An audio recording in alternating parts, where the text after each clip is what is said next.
It's 6 o'clock. I'm Simon Oxley. The headlines: man's bid to clear his name over Hertfordshire killing. Police name Milton Keynes murder victim. And woman attacked in Bedfordshire lay-by. BBC Three Counties Radio. A man who served 18 years in prison for a murder in Hertfordshire he says he didn't commit is taking his fight to get his conviction quashed to the appeal court today. Kevin Lane's lawyers claim a corrupt police officer interfered with his case. More from Jessica Cooper. Kevin Lane has always denied shooting Robert McGill in Rickmansworth in 1994. His lawyers will argue in court that his murder conviction is unsafe due to the extent of dishonesty of former Hertfordshire police officer Christopher Spackman, who was jailed for attempting to steal thousands of pounds from the force. Hertfordshire police have declined to comment ahead of the hearing, and the BBC has been unable to make contact with Christopher Spackman. Police in Milton Keynes say they believe the man murdered in Wolverton on Monday night was 31-year-old Ashley Gillard. His body was found following a fire in a flat in Trevithick Court. A post-mortem examination is due to take place today. A 25-year-old man has been arrested. Milton Keynes Police Commander, Superintendent Jez Chiariello, says high-visibility patrols will remain in the area to reassure residents.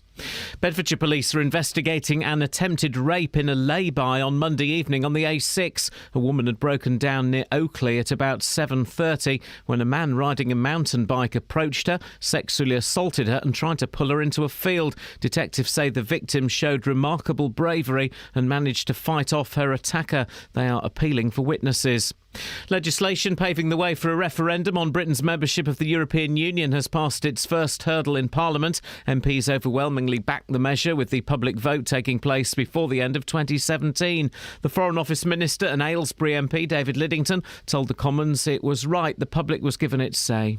I believe that what this bill provides is a straightforward, fair and effective framework for the British people to decide our country's future in Europe. Police say they're launching a criminal investigation after a suspicious package was left in Luton yesterday afternoon. Bedfordshire police say they're treating the package left in King Street as a hoax. Roads were closed, people were evacuated and the Army Bomb Disposal Unit was called in. A council has installed security cameras after an animal lover from St Albans claimed his life's work had been ruined after a horse box containing his tarantulas and snakes was set alight outside his home. Geoffrey Parker says he was hoping to set up a charity teaching children about animals. Over the past 2 years, he says there have been 9 fires outside his home in Keswick Close. In sport, England's cricketers thrashed New Zealand by 210 runs to win the first one-day international at Edgbaston. And in football, England's women have made a losing start to their World Cup campaign with a 1-0 defeat to France. The weather mainly cloudy this morning, brightening up this afternoon, staying dry, a maximum temperature 16 degrees Celsius. And you can get the latest news and sport online at bbc.co.uk/3 counties. I'm 42 now, and I spent a considerable part of last night arguing with an American man on Facebook. You know, like a 15-year-old schoolgirl. He was being rude about me. I was rude about him. He got ruder about me. I did a funny swear about him. This went on until about 10:30 at night. And then I thought, I need to get some sleep. Player! Hey, Kels. I didn't know you were in today, mate. Yeah? Hey. Thank you, mate. So good to have you. Thanks. There we go. Yesterday's show was a lot of fun, and we decided maybe it was a bit too much fun, so we're just going to tone down the fun about 85 degrees today. Is that all right with you guys? Good. Across beds, hearts and bucks. This is BBC Three Counties Radio. Jodie Mitchell, still with us. I doubt she will be in 2 minutes 15, though. The curse is probably going to strike. You know what I'm saying? Oh, man. They paved paradise, put up a parking lot with a pink hotel, a boutique, and a swinging hot spot. Don't it always seem to go that you don't know what you've got till it's gone? They paved paradise, put up a parking lot.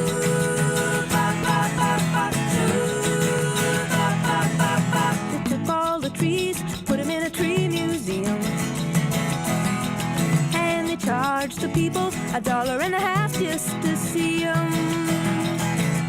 Don't it always seem to go that you don't know what you've got till it's gone? They paved paradise, put up a parking lot.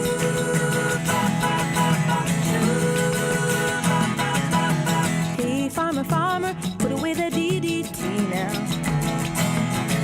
Give me spots on my apples, or leave me the birds and the bees. Please don't it always seem to go that you don't know what you've got till it's gone. They paved paradise, put up a parking lot.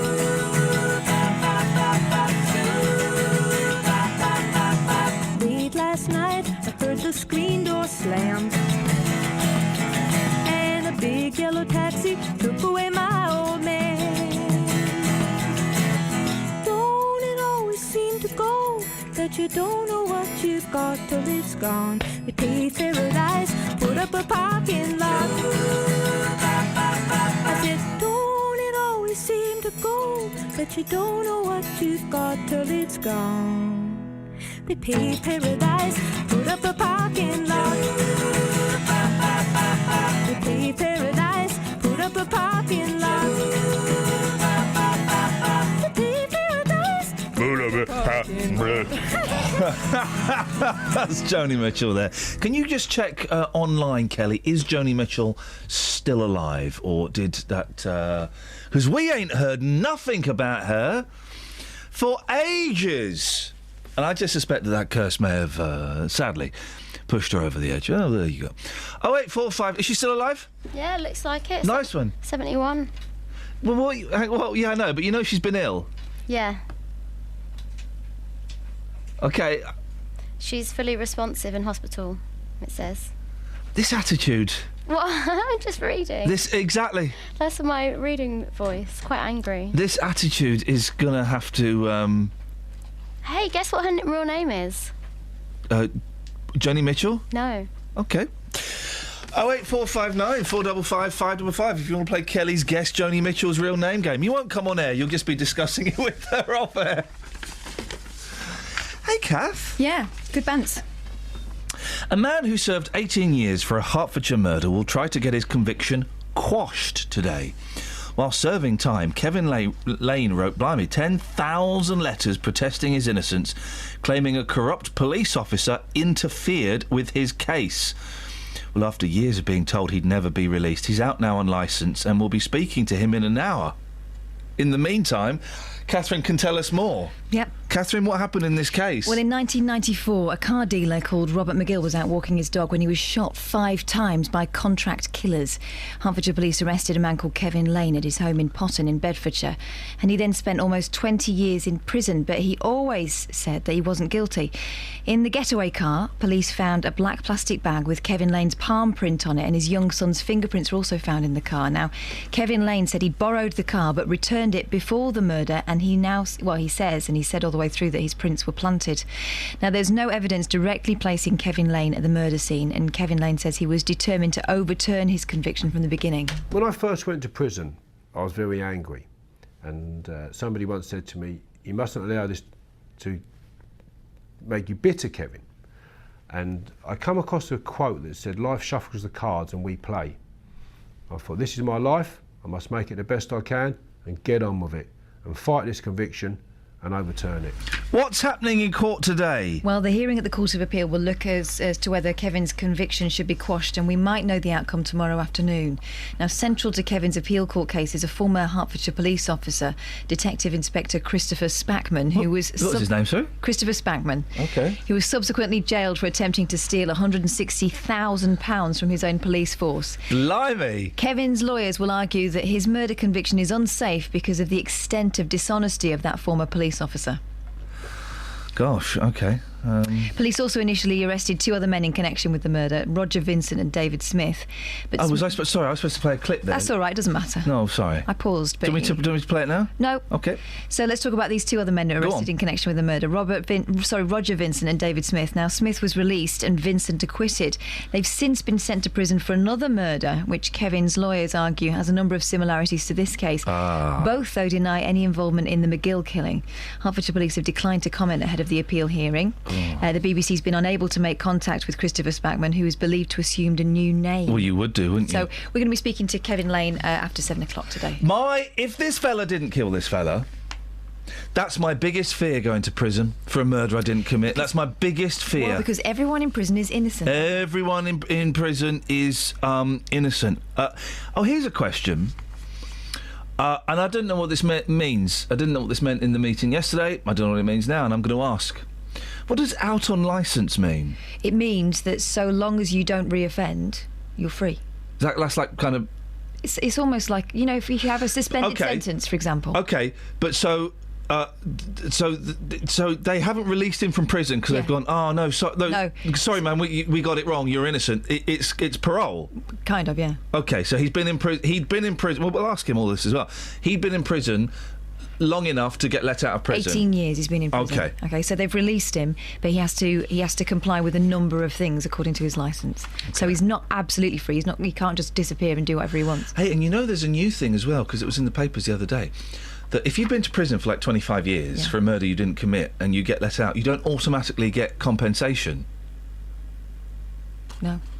Sorry? I imagine you wouldn't. Well, no, you would, up until recently when they changed the law. Oh. If I've been to... What is your beef today? Come on, let's put this... Put the script to one side. How come Barry George, who was put in prison for the murder of Jill Dando, which he says he didn't do, how come he's had to fight for compensation then? Because of what I've just said. No, but he's been out for a while. Exactly. Fair enough. Stop the clock. Shouty Chris is on the answer. Shouty Chris. Hiya, Ian. What's that noise in the background? Are you having a late night lock-in? No, I'm in the yard. The Scotland Yard? No, I'm in the yard where I'm picking up my vehicle. What yard is that? I'm a delivery driver. Oh, OK. All right, love, calm down. Right. Had it away with any prisoners recently? No, but I was going to explain to you what licensing is. Oh, yeah, go on. Right, say you got sentenced to 10 years. Yes. You would serve 5 of those in prison. Yes. And you would come out for 5, and in those 5 years, if you committed a crime, you would have to go back and finish your sentence for 10 years. Right, so what does being out on licence mean? It means that you actually are still serving the sentence. You cannot do anything wrong. And if you do, you just go back and go and do the time that the judge said you would do in the first instance. Okay. So it's basically 5 years in prison and 5 on parole. All right. But then what does being out on licence mean? It means you've got to be a very good boy. Otherwise, you'll go and have them. No, not me, not no more, mate. I'm not interested. I feel sorry for that man, because there are a lot of people that are corrupt and it never comes to light and no one wants to listen when I thought you were phoning in for the Joni Mitchell competition. Lillian Sproggins. What? You said, what's her real name? Lillian Sproggins. Is her real name Lillian Sproggins? It's a great name, but it's not her name. Thanks for calling.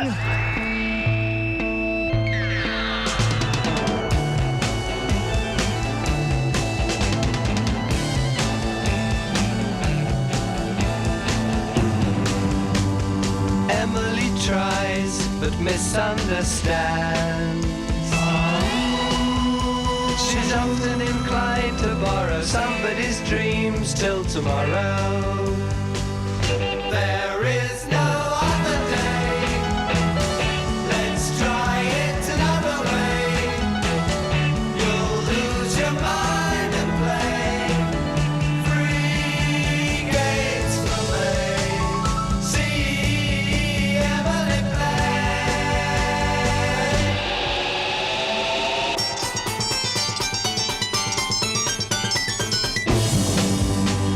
Soon after dark, Emily cries, gazing through trees in sorrow, hardly a sound till tomorrow. There is no other day. Let's try it another way. You'll lose your mind and play free games for me. See Emily play.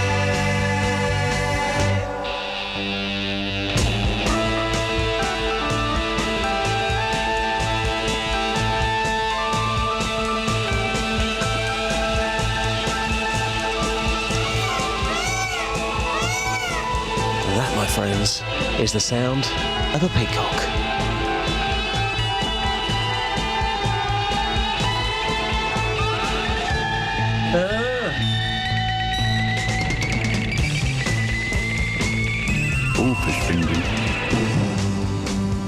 Put on a gown that touches the ground.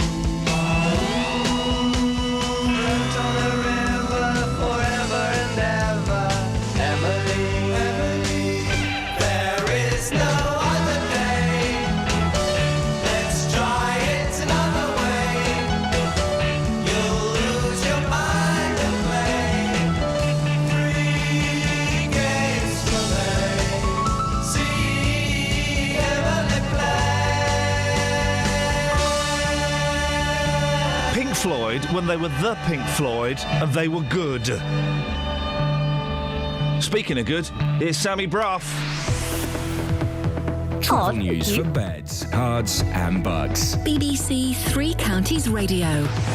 In High Wycombe on the A40 London Road, that's closed in both directions between Stewart Road and Marlow Hill for resurfacing work. And in Amersham on Wealdon Lane, there's roadworks going on at New Road, so that could cause some delays later. In Milton Keynes on Standing Way, it's still looking really quiet on the speed sensors, but at the Kingston roundabout, there is still roadworks going on there, so expect delays on the approach in all directions.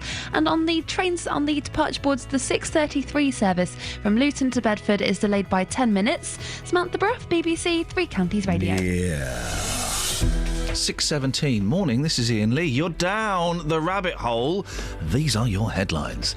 A man who served 18 years in prison for a murder in Hertfordshire he says he didn't commit is taking his fight to get his conviction quashed to the appeal court today. Police in Milton Keynes say they believe the man murdered in Wolverton on Monday night was 31-year-old Ashley Gillard. And a police investigation is underway after a suspicious package left in Luton yesterday afternoon turned out to be a hoax. BBC Three Counties Radio.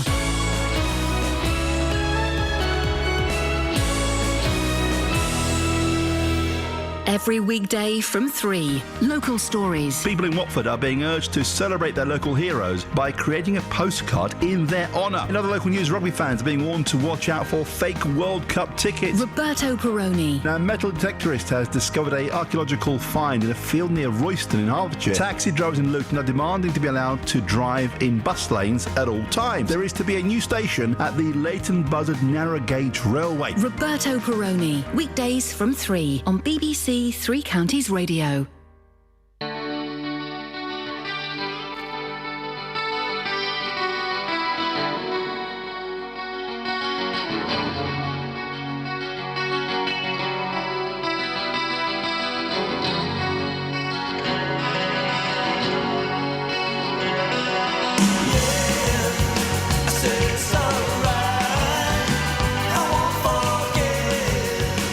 All the times I waited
That'll do it. Morning, girls. Kelly, great to have you back. I'm sorry I called you girls. That was patronising. It's okay. So's the hand you're doing. Oh, you're right. What do I call you now, ladies? No. Equals. No, but seriously, what do I call you? Just our names. You can call me Your Highness. Oh, hey, Your Highness. Oh. Got a throne for you. And here's a crown. Here's a throne. Here's a crown. Thank you. Morning, Kels. Great to have you back, mate. Morning. Thank you, Claire. Yeah. Not feeling the vibe as much as I was feeling it yesterday. Don't panic. The vibe will come. The vibe. This is my philosophy in life. I've decided. If there's no vibe, the vibe will come. Mm-hmm. Yeah. You dig it? Digs. Okay. What was Joni Mitchell's name? Roberta. Flack. Well, Till Phil knows on the text. Oh, go on then. We'll let Roberta Joan Mitchell. So it's Joni Mitchell, basically. Well. Roberto Perrone. Yes. Is Joni Mitchell. Yeah. The world is insane. Morning, Shags. Morning. You all right? Yeah. What's wrong? Bit out of breath. Why is that, mate? I forgot I was doing this. What? You forgot you were doing the radio this morning? Basically, yeah. That is insania. I know. That's just the life I lead. You ready? Yeah. Because you've got quite a lot of talking to do. I know. I'm not looking forward to it. Oh, well, okay. Okay. Let's go for it. You sound like you've won a competition to be a reporter for a day. Feels like that sometimes. Okay, I'll tell you what I'm going to do is I'm going to play a jingle. Okay. And then we're going to go straight into it, okay? Okay, sounds Professional. good. Gonna play Professional voice now. I'm going to play a Joni Mitchell. Hang on. On FM, AM, online and digital radio. This is Roberto Perrone. On BBC Three Counties Radio.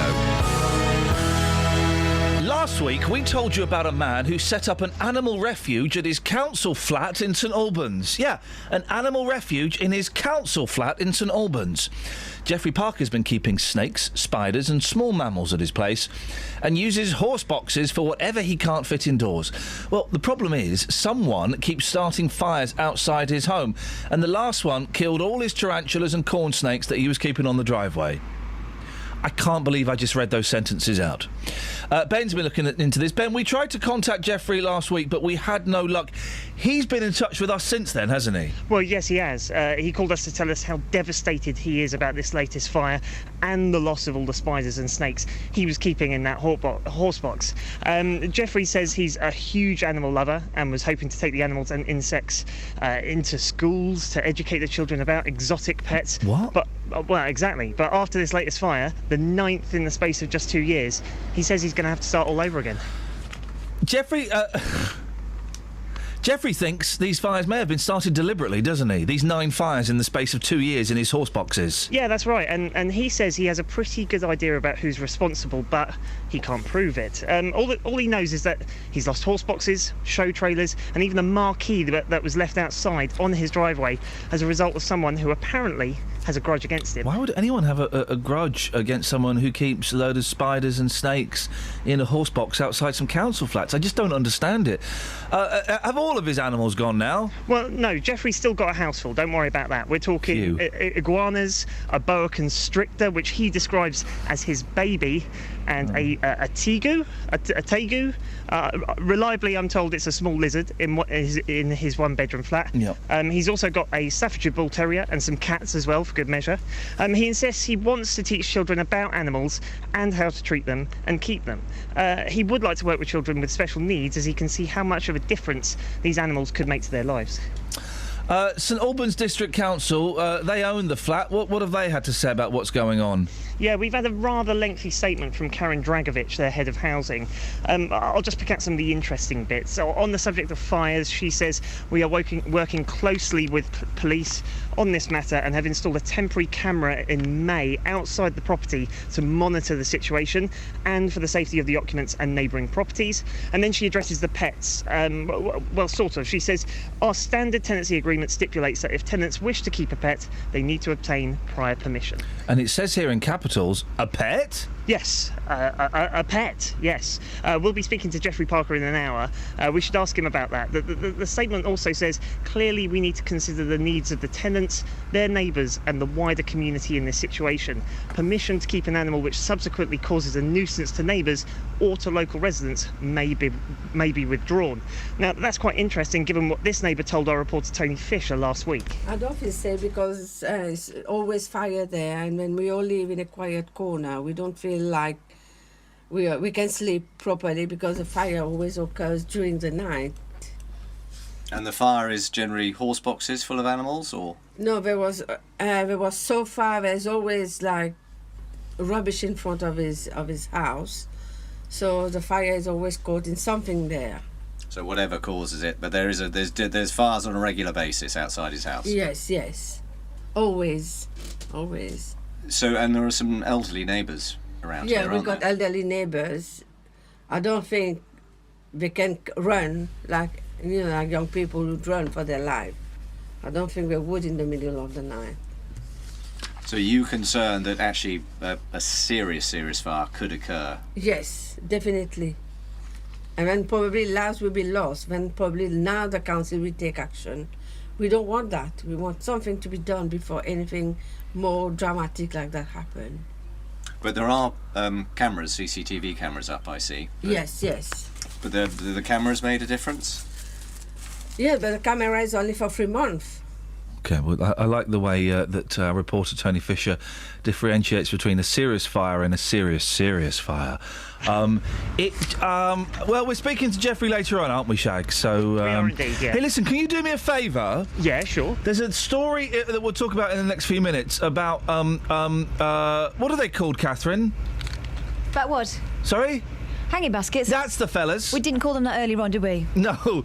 I don't get... Why would you put... Flowers are meant to be in the ground or in a vase. Mm-hmm. Why would you put them up above your head? Not natural, is it? That's just... It's not God's way. There's a lot of things that aren't God's way, but we're the BBC and I'm not allowed to say that.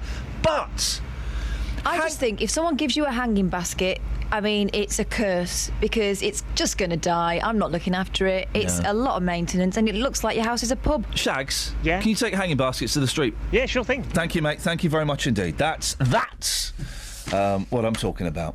08459 455 555. Travel news for beds, cards and bugs. BBC Three Counties Radio. It's looking quiet so far this morning on the motorways. No reports of any delays on the M1. In Milton Keynes on the A421 Standing Way, though, there's roadworks at the Kingston roundabout which could cause delays later on. And in Welwyn Garden City on Bessemer Road, there's roadworks at Digswell Park Road which could cause some delays. In Bishop Stortford on the A120 Bishop Stortford bypass, there's temporary traffic lights between the M11 at Junction 8 for the Birchhanger services and Stansted Road. And that could also cause some queues. And on the train departure boards, the 6:33 service from Luton to Bedford is delayed by 10 minutes. Samantha Bruff, BBC Three Counties Radio. Hey, Sammy! Yes? Hey! What's the... Hey, yo! Sammy Bruff! Sammy Bro. Sammy Bro! She's my... No, that's bad street slang. There's good street slang, and I was about to indulge in bad street slang. How's the vibe at the travel centre today, Sammy? That's great to hear. Thanks very much, mate. Thank you. Hearts and bugs. This is BBC Three Counties Radio.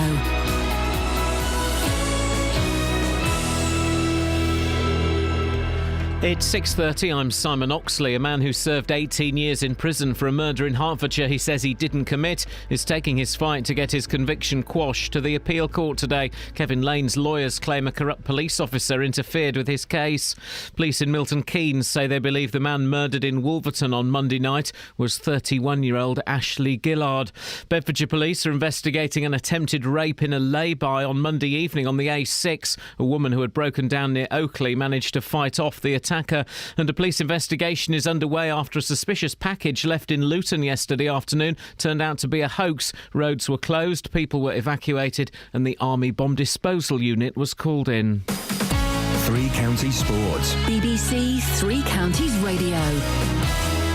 England's cricketers thrashed New Zealand by 210 runs to win the first one-day international at Edgbaston. England posted 408 for 9, their highest ever one-day score, with centuries from Jos Buttler and Joe Root, before bowling out the Kiwis for 198, with Watford's Stephen Finn taking 4 wickets. Buttler says it was important to bounce back from the World Cup disappointment. Really pleasing. It's up there with the best I've played, I guess. And I think, the timing of it as well, for this brand new era of one-day cricket, as everyone keeps saying, for England, it's really pleasing. It was, most of all, I think it was really fun today.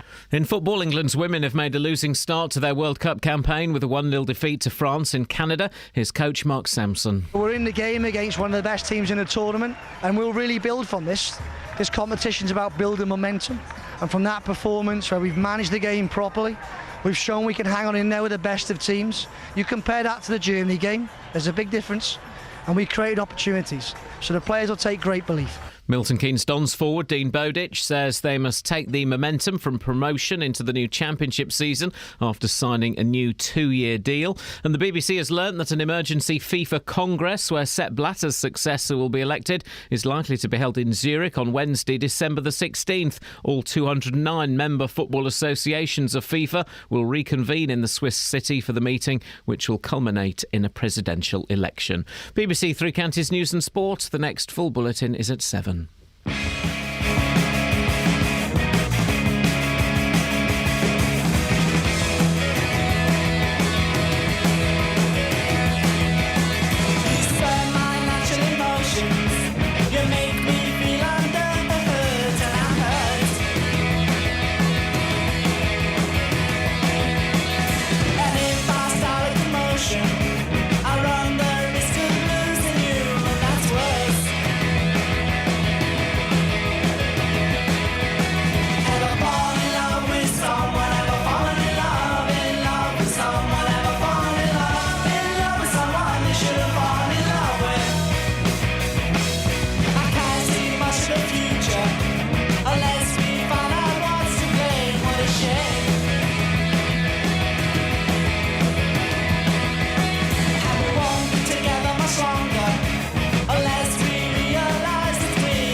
She says, no.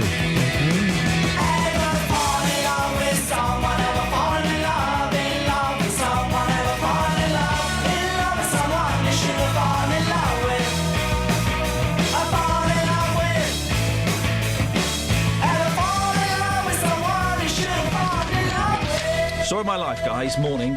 Catherine joins me in this studio. Morning, Catherine. Yeah. You all right, Bowles? Yeah. I'm on new pills, right? Yeah. And it's making me feel like an old man. Hang on, let's see if I can make my back click. Hang on a minute. Let's go this way. Hang on. Shh, here it comes. It's gonna be a big one. Oh no, it wouldn't go. I have heard them when he does them. I've got like growing pains, and my legs yesterday were my hips don't lie. I could barely walk this morning. What the hell is going on? You think you've with got me? problems? I right? do. I have. I don't think it. I know it. I've got a bruise on my hip. Do you know what from? You've got a good idea. I couldn't work out what it was, Yeah. and then I realised I swung my handbag onto my shoulder yesterday. That is because I had a book in my bag the day before, and I've been walking around London, and every time it hit my hip, it was bruising me like a peach. No, the boys were punching you for being a geek. That's what they were doing. Speaking of geeks, morning, Kels Bells. Morning. A lot of controversy yesterday online after Lock Poker. Yeah. A lot of people, primarily foreigners, catch ya. saying that clock should have been allowed. The real low point of my birthday yesterday was when Kelly Betts said clock on my radio show. Yeah.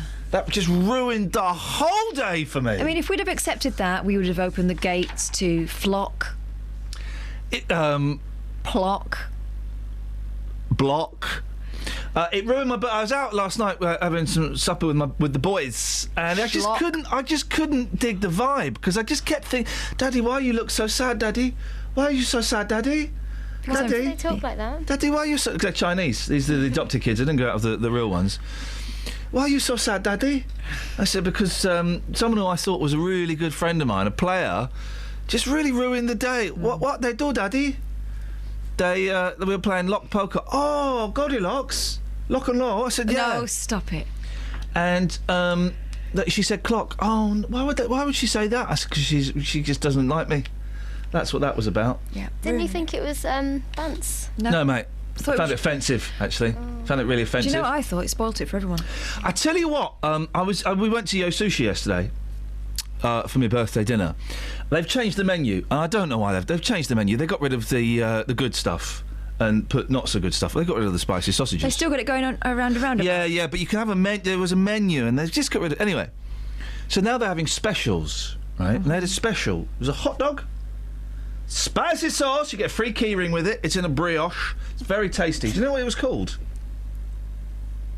No. A J-dog. Did you have J-Dog? I was chewing away on a J-Dog last night for my birthday. Not the first time. It was very delicious, and you got some spicy sauce. They give you the spicy sauce to bring home, and you're supposed to put it onto a keyring. No, you're very not. Weird. No, if you do that, you're an idiot. Well, you had some of the spicy sauce. Yeah, and I'm still eating it. Sriraz Chagor. And you had some, and it blew your freaking mind. And my youngest, he likes putting sauce on stuff. Yeah. He said, Daddy, can I put the sauce on your J-Dog? I went, yeah, sure, why not? And he's squirting this stuff over, and I hadn't looked at the sauce. I thought I better have a. Oh, that's the colour. That's got a picture of a dragon on the front. That's gonna be smart. Oh, I couldn't enjoy that. I couldn't enjoy my J-Dog. It was too spicy for me, as he is every morning. It was awful. I mean, it was nice, but it was awful at the same time. Yeah, it's ruined a bit. Ruined a little bit. But not too by much. clock. Yeah. What have you got? Anyway, so that's that. Right, hanging baskets. Yeah. Work of the devil. Flipping hanging baskets. I mean, it caused a ruckus in a demure neighbourhood. A demure neighbourhood? No, nice neighbourhood. A keen gardener punched his 86-year-old neighbour to the ground. What for? A horse box. Horsebox parade. No, watering hanging baskets with a hosepipe. Apparently you don't do that. No. David Ray, 68, had repeatedly annoyed neighbours with his unwanted gardening advice. Oh, there's always one of those. Oh, he's one of those. We used to have one of those. You don't want to do it like that. You want to do it like this. No, I want to do it the way I want to do it. All right? Once even receiving a letter telling him, you are not Alan Titchmarsh. Oh. Or Titsmars, as my mum calls him. What? And when he saw Stanley Smith using a hosepipe rather than a sprinkler Who's the nozzle- bad... I'm confused. Who's the bad guy in this? Who's the good guy? This fella that keeps offering the advice. OK, Alan Titsmars. Yeah. When he saw Stanley Smith using a hosepipe rather than a sprinkler nozzle, textbook, to water flowers in their communal garden, he was so incensed he punched him in the head. Oh, a head punch. The blow, I mean, that's dangerous. The blow knocked Mr. Smith against a lamppost and a bench before he hit the floor. Oh, so a serious injury. We're not making light of the injury. No. Ray was this week found guilty of the assault outside the sheltered housing block in Bournemouth, Dorset. Mr. Smith, who has 2 metal knee replacements and walks with a stick, was left with cuts and bruises to his head and chest. Now, this is a fella that was attacked. But I don't understand what his knees have got to do with it. Well, I think what they're suggesting is because he walks with a stick, he was an easy target for the punch. OK. You know, they do that, papers. Bournemouth Magistrates Court heard how the assault came after here we go. A series of falling outs. Falling outs or fallings out? Fallings out. Between mother-in-law, mothers-in-law, mother-in-laws. Mother-in-laws, fallsings outs. Mothers-in-law, fallings out. Yeah. Clock. Oh, Kelly! Again! There's only one thing that can lift the negative vibe you've created. It's this. If the rain comes, they run and hide their heads. They might as well be dead. If the rain comes, if the rain comes, when the sun shines, they slip into the shade. When the sun shines, sip their lemonade. When the sun shines, when the sun shines,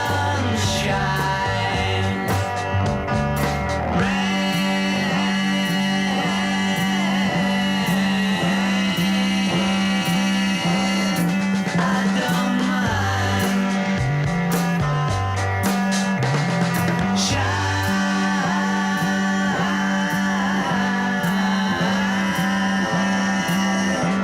The weather's fine. I can show you that when it starts to rain, when the rain comes, everything's the same. The rain, I can show you. I can show you.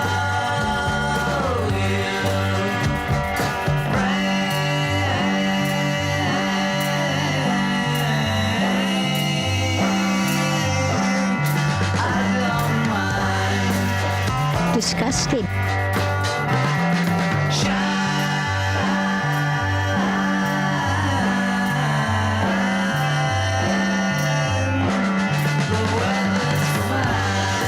Yes, I'd agree.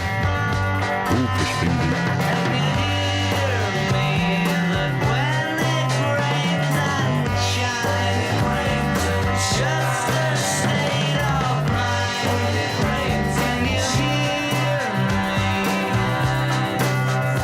Can you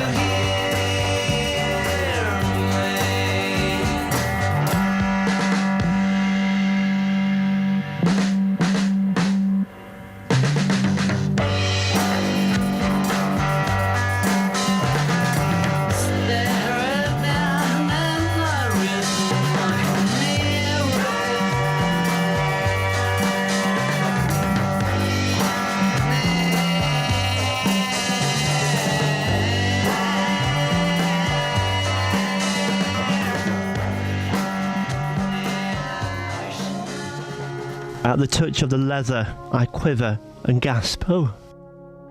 He walks around me again, trailing the crop around the middle of my body, and on his second circuit, he suddenly flicks the crop and it hits me underneath my doodah, against you know what. The shock runs through me, and it's the sweetest, strangest, hedonistic feeling. So what's happening with the parking in the new place? Don't know. I think I'm paying for it. Hang on a minute. I'm not paying for that parking. Do a story in the papers. Okay. Go on. Hundreds of piglets are on the run. Hooray!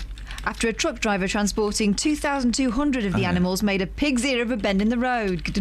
Thank you, Daily Mail. The piglets escaped when a semi-trailer. A trailer.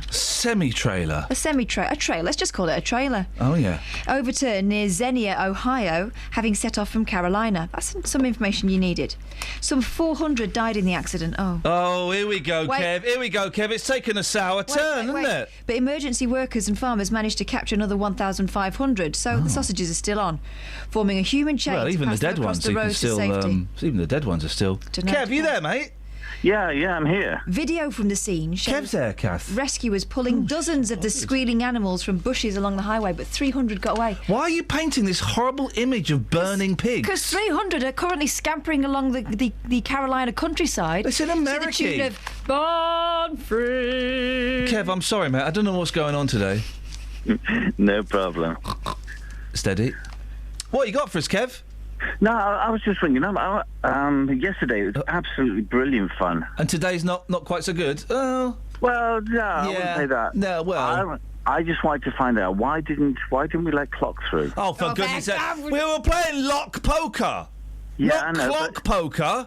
Yeah, but you had Lockwood, Locklear, Yeah, Sherlock. Lock. Yeah, but... Sherlock, clock. But the lock part was clean, if you know what I mean, Kev. Yeah, but you had Sherlock. Yeah, Sherlock. Yeah, Not and co- Lockerbie. Yeah, Lockerbie. That came from a local council. We kind of had to take that. It's all part of the bungs.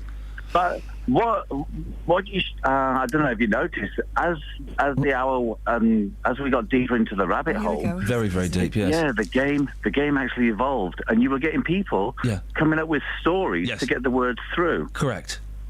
So, I mean, if I had rung up and said, you know about beehives, there's always one bee stands in front of the beehive stopping other people getting in. So that would be the bee block. Oh, Kevin, goodbye. You're banned for listening for the rest of the week, Kevin. Cool. Okay. Bye. He took that rather well, didn't he? Travel news for beds, cards, and bugs. BBC Three Counties Radio. On the M25, it's starting to get very busy anti-clockwise at junction 19 for Watford. In Borehamwood on the A1, there are queues southbound from the Holiday Inn towards Barnet Lane at the Stirling Corner. And in Stevenage on Martin's Way, there's a lane closed there because of bridge maintenance work going on between Canterbury Way and Hitchin Road. So expect delays there with that work going on in both directions. On the train departure boards, the 6:54 service from Luton to Beckenham Junction has been cancelled. Samantha Bruff, BBC Three Counties Radio.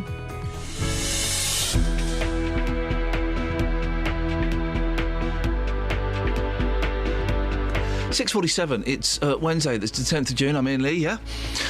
These are your headlines. A man who served 18 years in prison for a murder in Hertfordshire he says he didn't commit is taking his fight to get his conviction quashed to the appeal court today. Quashed. Police in Milton Keynes say they believe the man murdered in Wolverton on Monday night was 31-year-old Ashley Gillard. And a police investigation is underway after a suspicious package left in Luton yesterday afternoon turned out to be a hoax. Here's the weather with Kate. Beds, Herts and Bucks weather. BBC Three Counties Radio. Good morning. It's rather cloudy for all of us this morning. We have some quite thick cloud outside, so it's rather grey and gloomy, but it's not all doom and gloom. It should start to thin and break mid-morning onwards, maybe a little later into the afternoon. We'll start to see some proper sunny spells. Still a bit breezy, but not anything near the last couple of days, so it's actually going to feel just a little bit warmer than it has done. We're looking at a maximum of around 17 Celsius. Overnight tonight, it's going to again be rather cloudy. Despite the cloud disappearing this evening, it's going to feed back in from the east. It's going to protect us though, minimum down to 8 Celsius. For tomorrow, cloud to start, but then some nice sunny spells. The wind is light and we're starting to notice the humid air arriving from the south. So quite a leap in temperatures actually tomorrow. We're looking at a maximum of 21 Celsius. It's warmer still as we head into Friday, but with it, later on in the day, we run the risk of some very heavy, thundery downpours. And that's your forecast. On Tuesday, the 16th of June, our phone number is changing. Hello, thanks for calling BBC Three Counties Radio. From midday on that day, you'll have to dial 03459 455 555 to take part in the phone-in. The damage is all my responsibility. Get your questions answered by Nick's experts. Can you just protect against parvo then? Chat to Iain. Matt's on the line. Morning, Matt. Hello. Oh, blimey, is this Matt? Or to me. Hi, Roberto, you right? It's still a local rate call, and in a lot of cases, 03 numbers are part of your inclusive calls on your mobile. So remember, from Tuesday the 16th of June at midday, you need to dial 03459 455 555 to stay in touch with BBC Three Counties Radio.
listen, the rules of lock poker, if you missed it yesterday, shame on you. I can't believe we're going over this again. And it's all her fault. Kelly! Sorry. It's all your fault. Let's play 2 very quick rounds, okay? We can use words that we used yesterday. Lock poker, padlock. Kelly. Gridlock. Deadlock. Dreadlock. Locksmith. Goldilocks. There we go, ladies and gentlemen. That's lock poker. Now, Kelly yesterday ruined it by going dreadlock. Clock. You see? And now Carpet Martin is... No, if lock is just part of the word, but it's not a separate... He's put... he's put words... He wants bullock. Yeah, he wants bullock, that's it. Alexandra. Huh? Like a young bull. He's put that... No, it's not how it works, guys. For goodness sakes, it's the easiest game ever. The number of people that got in touch and said they were playing lock poker yesterday at work really is quite sad. Yeah. The thing Should have been working, guys. We feel a little bit like... I mean, you must feel this way. I'm not going to take credit for your idea. It was my idea. The guy who came up with Shove Opening or So You Want to Be a Millionaire, that. Because everyone's now looking at you with bated breath for the next big format. Yeah. And what's it going to be? Well, you know, the next thing that the guy... So the guy who invented Who Wants to Be a Millionaire, okay, right? Beautiful. I actually know... I used to know the wife of the guy that invented Who Wants to Be a Millionaire. She was a TV director. And he invented that, and everyone's like going, okay, right, well, we've got that. What's the next thing you can come up with? What's the next thing that you've got? Come on, guys, make it, give us something. The next thing he came up with was a TV version of Ludo, and it just sank without a trace. It didn't work. The difficult second format. The difficult second album. Hanging baskets. Yeah. Glockenspiel, no, Kyle, right? You're banned from listening for the... In fact, Kyle, you were banned for listening for the rest of the week anyway. What are you trying to do, Kyle? I'll give us a battered sausage. Hang on, I'm from up north. We're from up north. Give us a battered sausage. You know what hurts the most? Me and Kyle had something a bit special yesterday. Yeah, you had the northern vibe. You had to go and ruin it. The liverbirds. Now, hanging baskets. Wait. Graham's been on the line for ages. Who is this Graham loser? Do I have to talk? Has he got something good to say? Is it the same Graham or is it a different Graham? Same as what Graham? Well, let's ask him. Graham, Graham, which Graham are you? I'm Graham, Karate Dad Graham. Oh, yeah. Guy. Where's your... OK, for those who don't know... Graham has got an 11-year-old son. He does karate. He keeps saying he wants to beat me up. Mate, you know where I am. Every day I go out in my karate outfit with my chucks on my way to my dojo. And where's your boy, mate? Where's your boy? He's in training, mate. Yeah, waiting for you. Bring it on. I sense a montage. Bring it on. A training montage. I could totally beat up your 11-year-old son, Graham. I've got to film it, Ian. Yeah, film me beating your son to a bloody pulp. Yeah, definitely, anytime. Using karate skills, by the way. This isn't just a random... Anyway, what do you want? You know, Great British Inventions, as you said yesterday, or not? Oh, yes. You sure? Yes. Well, I've got one for you. It's the best. It's girls and boys playing it up and down the land. Oh, blimey. Beautiful game. Doctors and nurses. Game. British Bulldog. Hey! Banned in many playgrounds. British Bulldog was actually invented by a Frenchman. It was called Le Bulldog. It was called Le Français Chihuahua. Graham, thank you very much indeed. Graham, say hello to Shaggy. Hello, Shags. Hello, mate. There we go. That was fun. Shags, Hello. hanging baskets. Yep. They suck. No one wants them. You've taken this vibe to the streets. I have, and let me tell you, the vibe has been wholly positive. Flip. Let's have a listen to these losers. Lauren, hanging baskets. What's the deal with them? They're great. They're great. Love a good hanging basket. Really? Yeah, why not? They're What's wrong unnatural, with aren't them? they? Yeah, they look nice, especially on like pubs and things. It's like a garden in the sky. It's not natural. It's not a garden in the sky. It's because you can make a nice cluster of flowers. They're nice. A couple of pensioners, they got in a fight over one in Bournemouth. They're divisive, aren't they? What sort of fight? One of them punched the other one. Really? Okay, maybe we should stick to just like pots or something. Yeah. So the fact that they're causing fights, that's kind I of. think that's a bit too much. Yeah. I think that's a bit too far. But they look nice, though. They look nice. No, it's normally Justin. Yeah. I'm not normal. Yeah. What are those things called? You know when you plant stuff in a basket and you hang it. You know. Yeah, I know what they're called. Yeah. What do you think of them? They're rubbish, aren't they? They need a lot of watering. They do need a lot of watering. Yeah. Do you think that's a good thing? Bad thing? No comment. No? Do you think you're a bit sad if you do it? No. No? Why would you be sad? I don't know. You're taking something that's in the ground and putting it in the sky. It's unnatural, isn't it? But maybe it likes it up there. Maybe it does. Maybe it does. Give me something to think about this morning. Cheers. Maybe it likes it higher up than lower down. It's close to the sun. It's closer to the sun, Shaggy. That's an interesting theory. Yeah. They just look rubbish, and there's so much effort. You've got to stand on... Here's my favourite thing. You know those... I've told you this before, Catherine. You know those round, like, stool things in supermarkets that people stand on to reach... You know what they're called? It's an elephant's foot. Of course it is. It's called an elephant's foot. And to reach a hanging basket, you've got to stand on an elephant's foot. Or one of those little step ladders that old women have that have only got 3 steps on it. Oh, you've just reminded me of a very sad story. Yeah, go on. My grandma went out to water a hanging basket one day. Please tell me she didn't die. No, she didn't. She's still with us. She's 90. She lifted up her watering can, tipped it over, straight to the floor. Someone had nicked a hanging basket. Shaggy, thank you very much. See you later.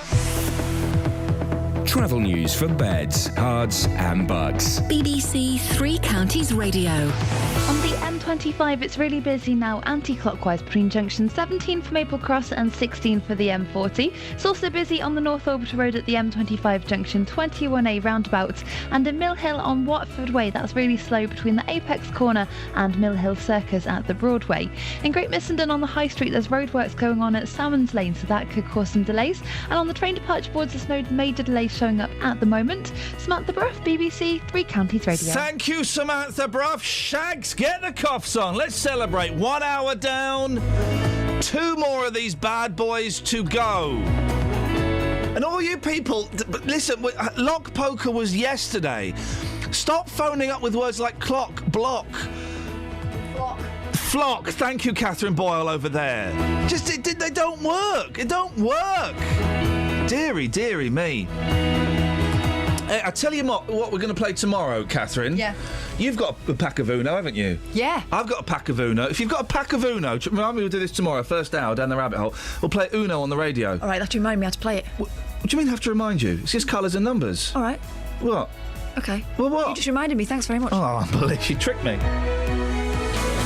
Local and vocal across beds, hearts and bucks. This is BBC Three Counties Radio.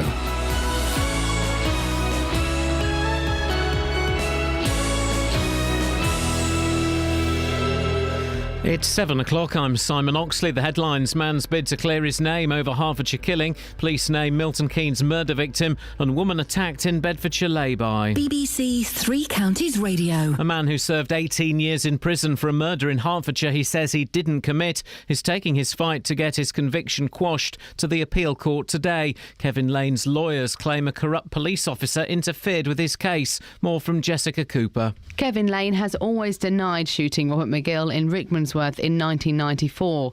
His lawyers will argue in court that his murder conviction is unsafe due to the extent of dishonesty of former Hertfordshire police officer Christopher Spackman, who was jailed for attempting to steal thousands of pounds from the force.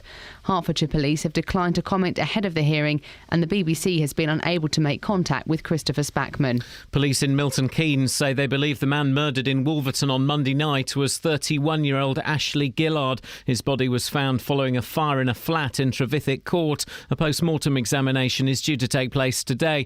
A 25-year-old man has been arrested. Milton Keynes Police Commander Superintendent Jez Chiariello says high visibility patrols will remain in the area to reassure residents.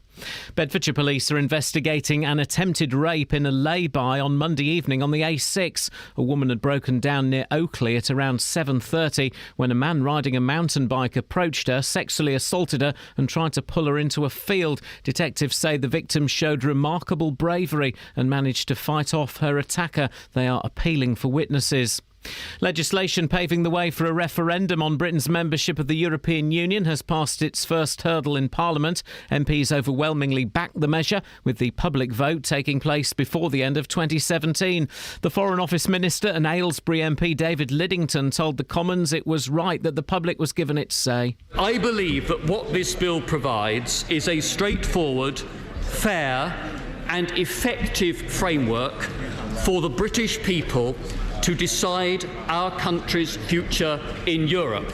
Police say they are launching a criminal investigation after a suspicious package was left in Luton yesterday afternoon. Beds police say they're treating the package left in King Street as a hoax. Roads were closed, people were evacuated and the Army Bomb Disposal Unit was called in. A council has installed security cameras after an animal lover from St Albans claimed his life's work had been ruined after a horse box containing his tarantulas and snakes was set alight outside his home. Geoffrey Parker says he was hoping to set up a charity teaching children about animals. Over the past 2 years, he says there have been 9 fires outside his home in Keswick Close. In sport, England's cricketers thrashed New Zealand by 210 runs to win the first one-day international at Edgbaston. And in football, England's women have made a losing start to their World Cup campaign with a 1-0 defeat to France. The weather mainly cloudy this morning, brightening up this afternoon, staying dry, a maximum temperature 16 degrees Celsius. And you can get the latest news and sport online at bbc.co.uk/3 counties.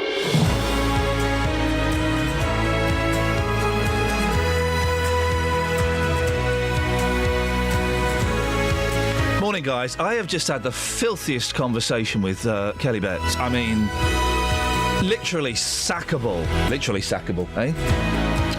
Morning, Iain Lee, a BBC Three Counties radio.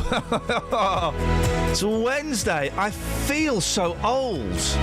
My body is aching. I had to have a hot bath yesterday. Anyway, you don't need to know. You don't need to imagine me naked lying in a bath that's too small for me. That's not going to help anybody. The Hanging Baskets, 50 Shades, Naked Ramblers, painting your dogs and hitting foreign children. Busy show coming up, guys. You up for it? Good. Across beds, good, and bucks. This is BBC Three Counties Radio.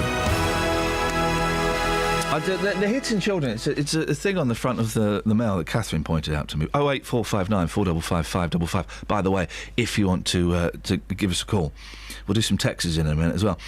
A High Court judge outraged campaigners yesterday by saying newly arrived migrants should be allowed to slap and hit their children. Mrs. Justice Palfrey suggested police and social services should make allowances because of the different cultural context. Her remarks came in a legal... I mean, you are allowed... The thing is, you are allowed to hit your kids. That's the law. Everyone goes, I'm not allowed to hit the kids anymore. It's nanny state. Well, no, your nanny would hit the kids, and you're allowed to hit your kids. What is the rule? You're just not allowed to bruise them. Yeah, you're not allowed to leave a mark. So it's the difference between... smacking your children and beating them, I guess. You're not allowed to... Well, what if they smacked you? I flick you with a rubber band, you get a bruise. Mm-hmm, yeah. So you're allowed... You're not allowed to hit your kids. You are... You know, but you're not allowed to bruise them. I mean, if you hit them, you're a bad parent, but...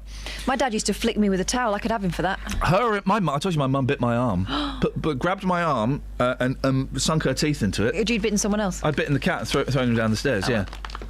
Poor Toby. Her remarks came, not my mum's, in a legal challenge from an Indian accused of beating his wife and 7-year-old son. Hang on a minute. Oh, come on. I do not believe there was punitively harsh treatment of the boy of the kind that would merit the term physical abuse. Proper allowance must be made for what is almost certainly a different cultural context. Wrong answer. Wrong answer. I always thought, I don't want to get all Nick Ferrari and, kind of the right wing on your backside, but...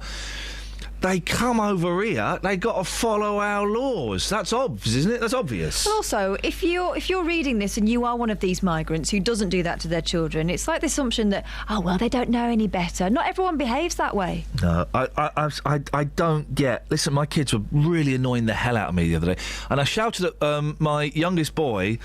this, the example is, right, I'd never hit my kids. You hit a small person, you've lost. Mm-hmm. You've lost. But that doesn't mean I've not felt the sap rising, because sometimes they do drive you crackers. The example always is, what if your kid ran out in front of a car? Would you hit them then? No. And this almost happened the other day. We were in a busy car park, and we'd had a fun time, and everyone's guard was down slightly, and my youngest ran out into, not quite in front of a car was coming, he ran out. I shouted his name with such ferocity and anger, because I knew that if I just went, hey, come back, I shouted it, angry, as though I were telling him off, because I knew it would stop him in his tracks and he'd run back to me. And he was so upset. He was in tears. And he wouldn't talk to me. Daddy, why did you tell me off? I said, I wasn't telling you off. I was doing that to save your life. You needed to learn a lesson. You weren't paying attention, and you could have got hit by a car. But this is the thing, right? Didn't need to hit him. I think our generation of parents, largely, it's not a reflex like it was with our parents. My mum's reflex would be to give me a slap, Yeah. you know, because teaching me a lesson, like, you know, she would equate it to sort of a lioness protecting her cubs, that kind of thing. Yeah. But it's not a reflex that I have. I have been in situations where I have almost understood how people with less artillery up their sleeves could resort to hitting a kid. But it's a sign of weakness. Yeah. It's a sign of weakness. There is always an alternative. And actually, if you remember back probably to your parents, and certainly my parents, if they ever did hit me, they felt so remorseful about it afterwards, and because it was about their anger rather than anything Let's else. do a sweepstake. I reckon by 7:35 we'll have someone phoning up saying, well, my mum and dad hit me and it never did me no harm.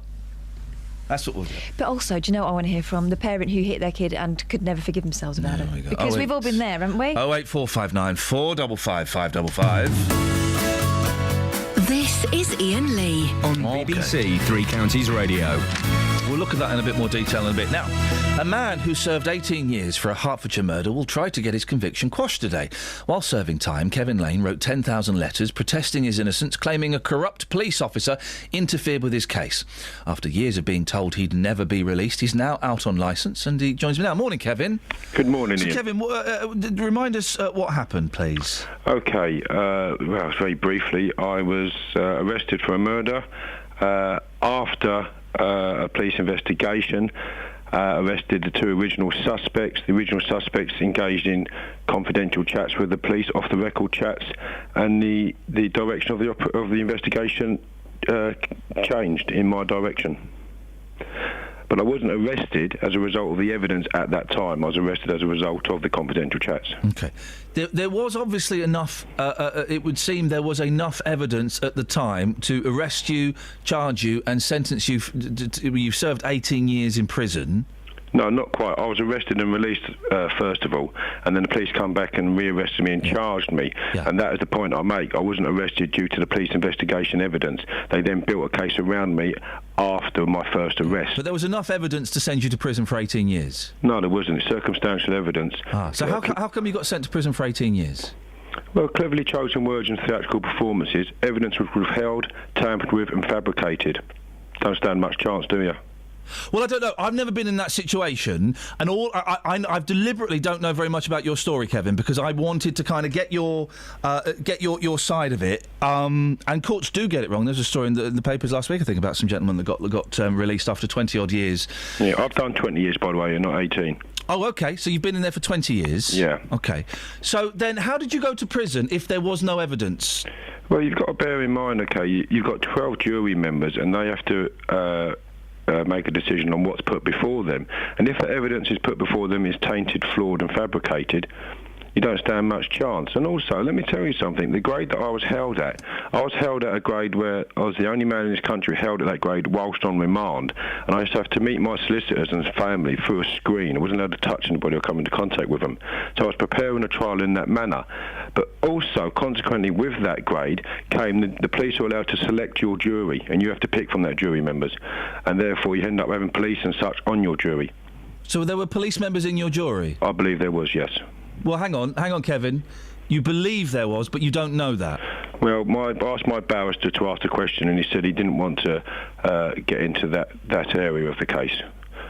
Okay, so we don't know that there were police officers on your jury. Are selected from a certain ilk. That's common, isn't it? The jury gets selected.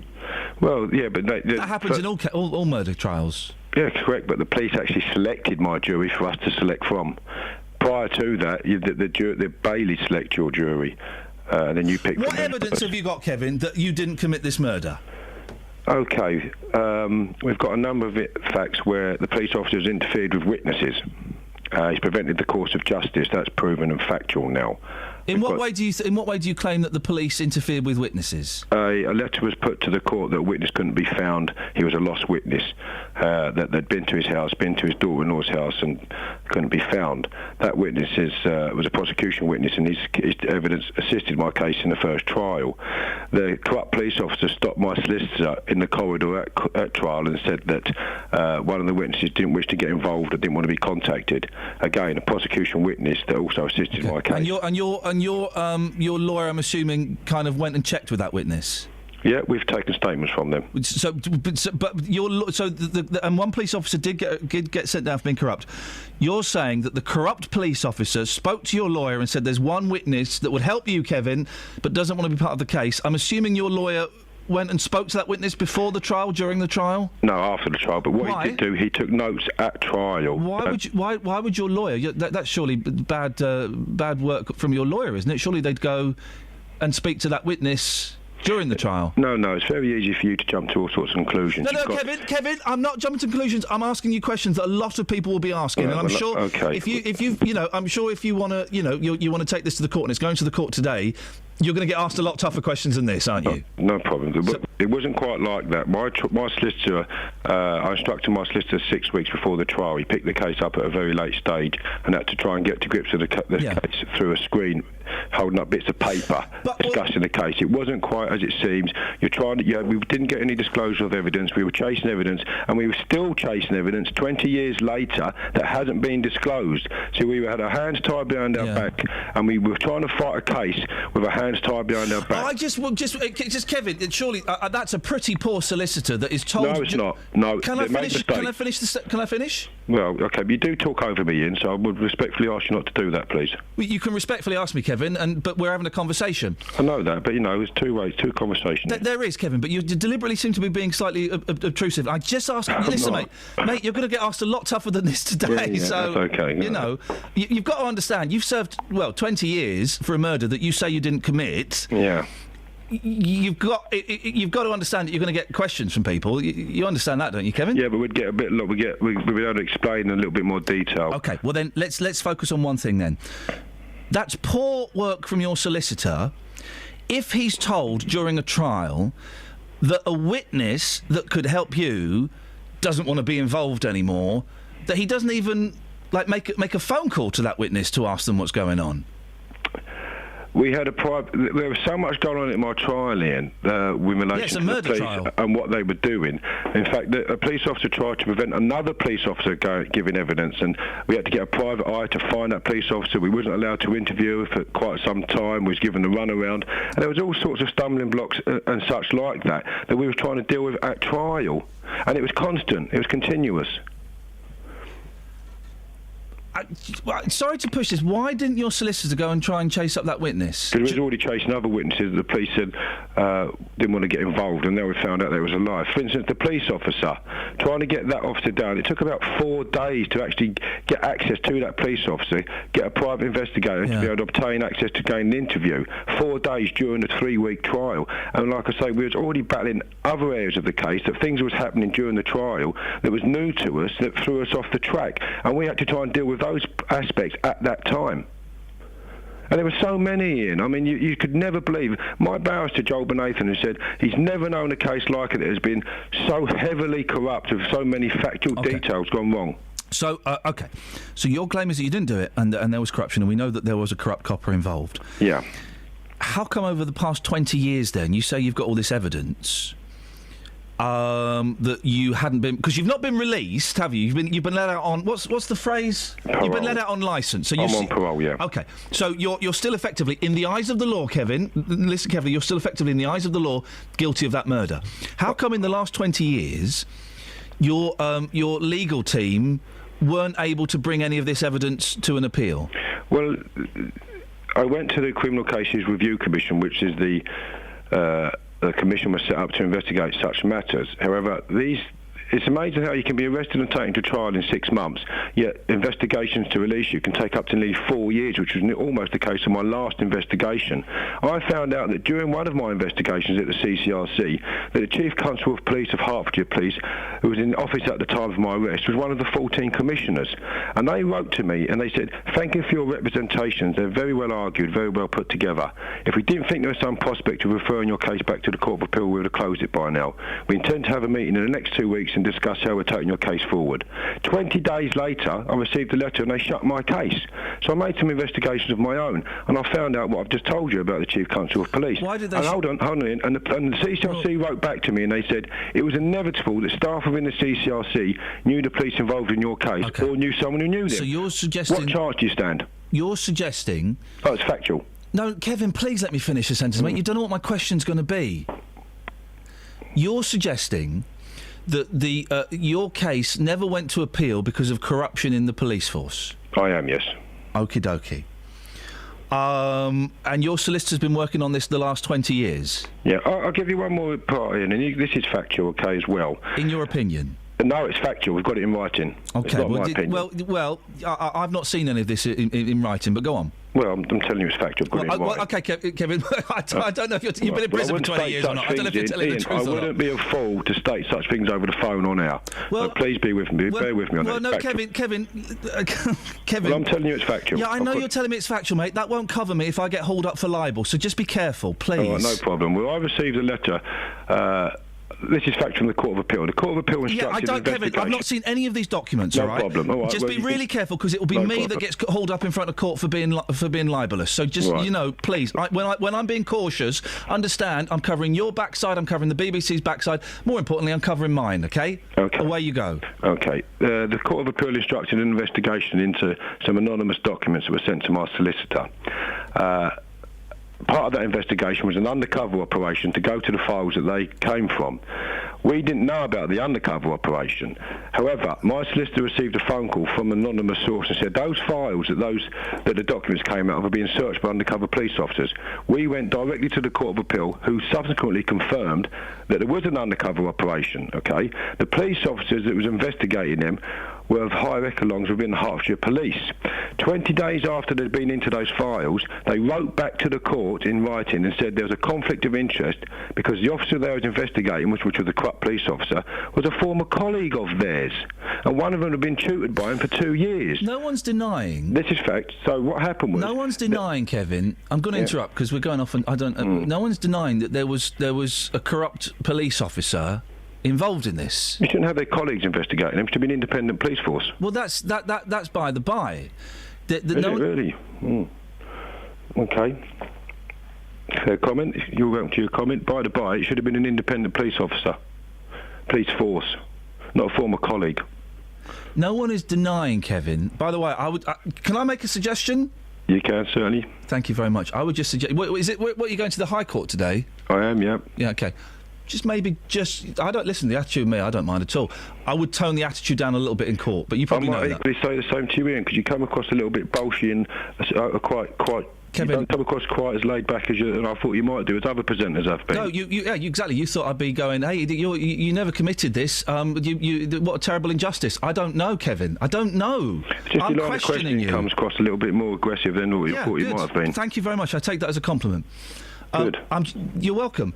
This is going well. I'm just suggesting, Kevin, that when you're in court, that just, that attitude isn't going to help you. But you'll know that. You've probably been advised that. I won't be giving evidence at court. OK, well, I think that'll probably, do you the world of good. Listen, what is happening today? Explain to us what's happening today. The Court of Appeal are going to hear from a number of witnesses, or they may do, they may not, obviously it's their choice. Evidence going to be put before the court that we've now obtained, and the court will come to their decision. They may come to it today or tomorrow.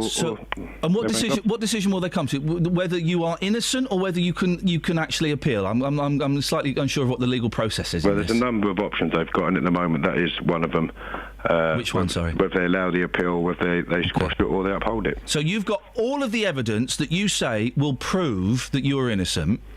What if they say, nah, sorry, we don't buy this? Who do my listeners believe?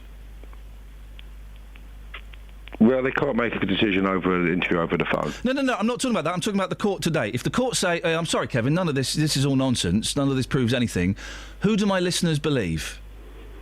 Well, the courts do get it wrong, and they've got it wrong a number of times. Look at the IRA, the Birmingham 6. How many times did they go back to court before they were overturned? 5 times. In your case specifically, if you present all of this evidence that you claim to have to the court today, and the court look at it, and they go, nah, not buying this, who do my listeners believe? Where they go with the court, but I should be back in front of them. I should shout from the rooftops, and I've got more material to go back again with. Well, why don't you take all the material you've got today? It doesn't work like that. The courts of appeal, the solicitors say, no, we've got enough here, that should be sufficient. Oh. That's how it works. That's what my barrister advised me on. He said, we could have 100 pages of an appeal, Kevin. We've got enough there. And if you're not successful on this, it'd be a terrible injustice. That was my barrister's comments. Kevin, listen, I appreciate you coming on. I appreciate you taking a robust question. I don't know what happened. I've got no idea. And if you're innocent and you've served 20 years, then man alive, I hope you get well rewarded, and I hope you get paraded around the town as being an injustice by our legal system. I really, really do. Ian, might I just say, if you was to place yourself in my position, okay, imagine how you would feel every time someone comes across and hits you with those questions, because the frustrations of 20 years, it's inevitable that it's going to come out. And I understand that. I don't mean to come across that, but no, I from my position, I've had to suffer this for 20 years. Yeah. My families have suffered it, my friends and my supporters. So sometimes it is difficult to answer questions. I Okay, understand and I apologise to you if I've come across like that. But equally, I do feel you have to give you some tough questions. But I do feel that it could have been a little bit easier on both of us. It could have been, Kevin, but that's not my job, mate. No, you can ask the questions, but how you ask them at times, you're not a barrister. Okay. That's all. No. I know, but Kevin.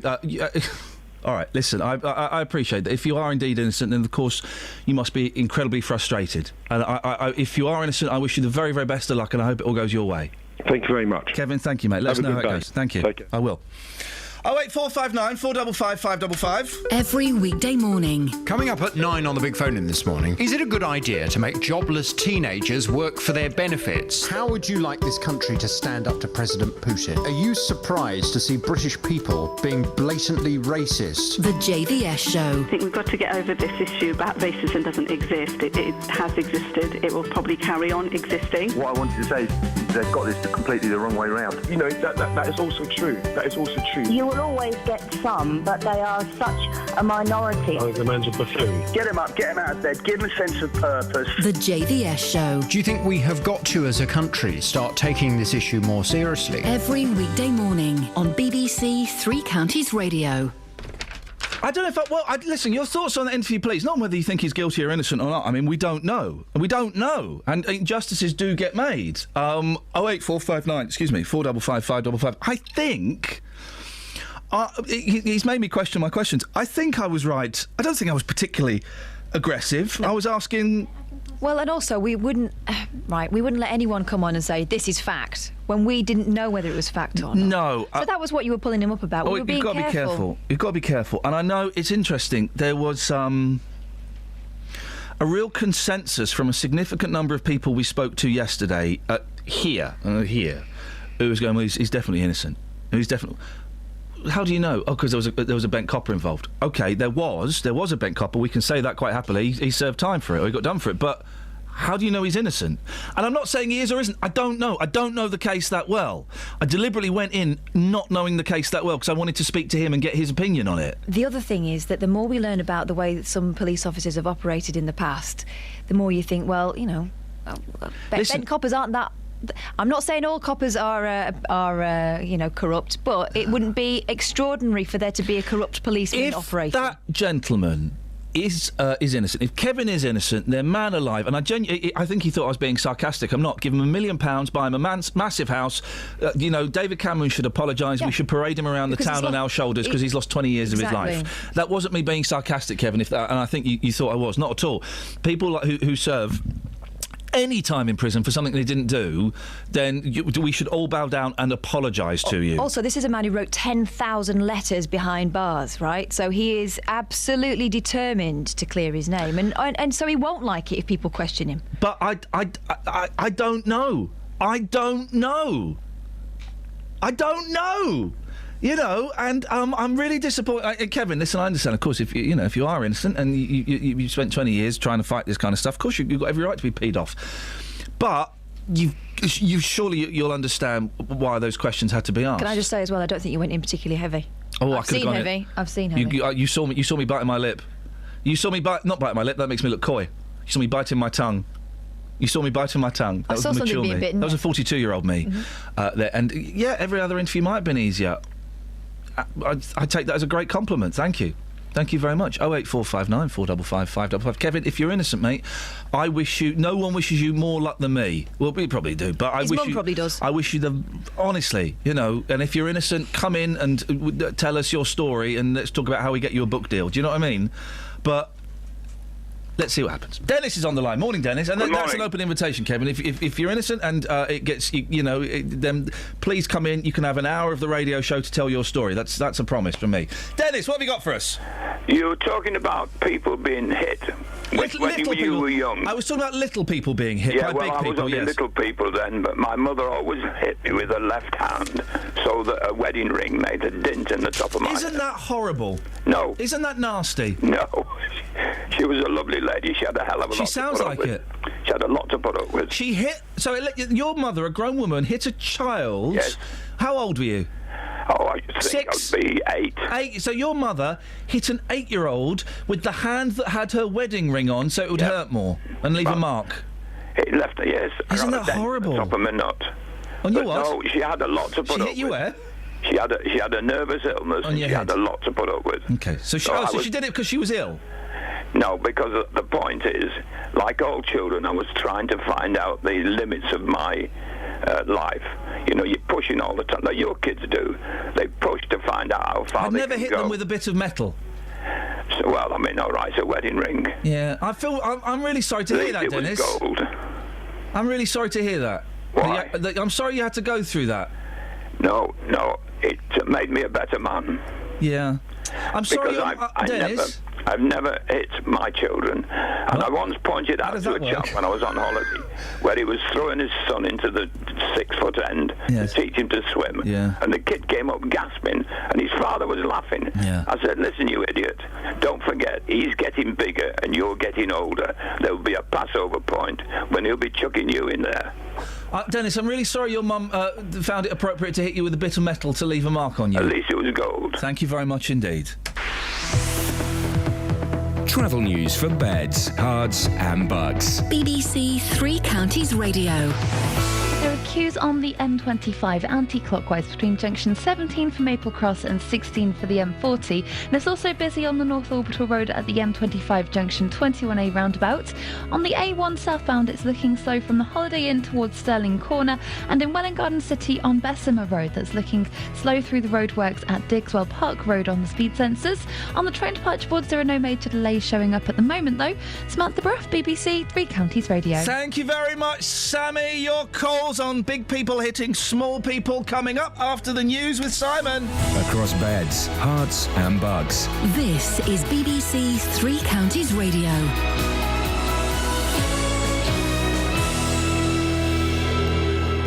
It's 7:30. The headlines. A man who served 18 years in prison for a murder in Hertfordshire he says he didn't commit is taking his fight to get his conviction quashed to the appeal court today. Kevin Lane was jailed for murdering Robert McGill in Rickmansworth in 1994, but his lawyers claim a corrupt police officer interfered with his case.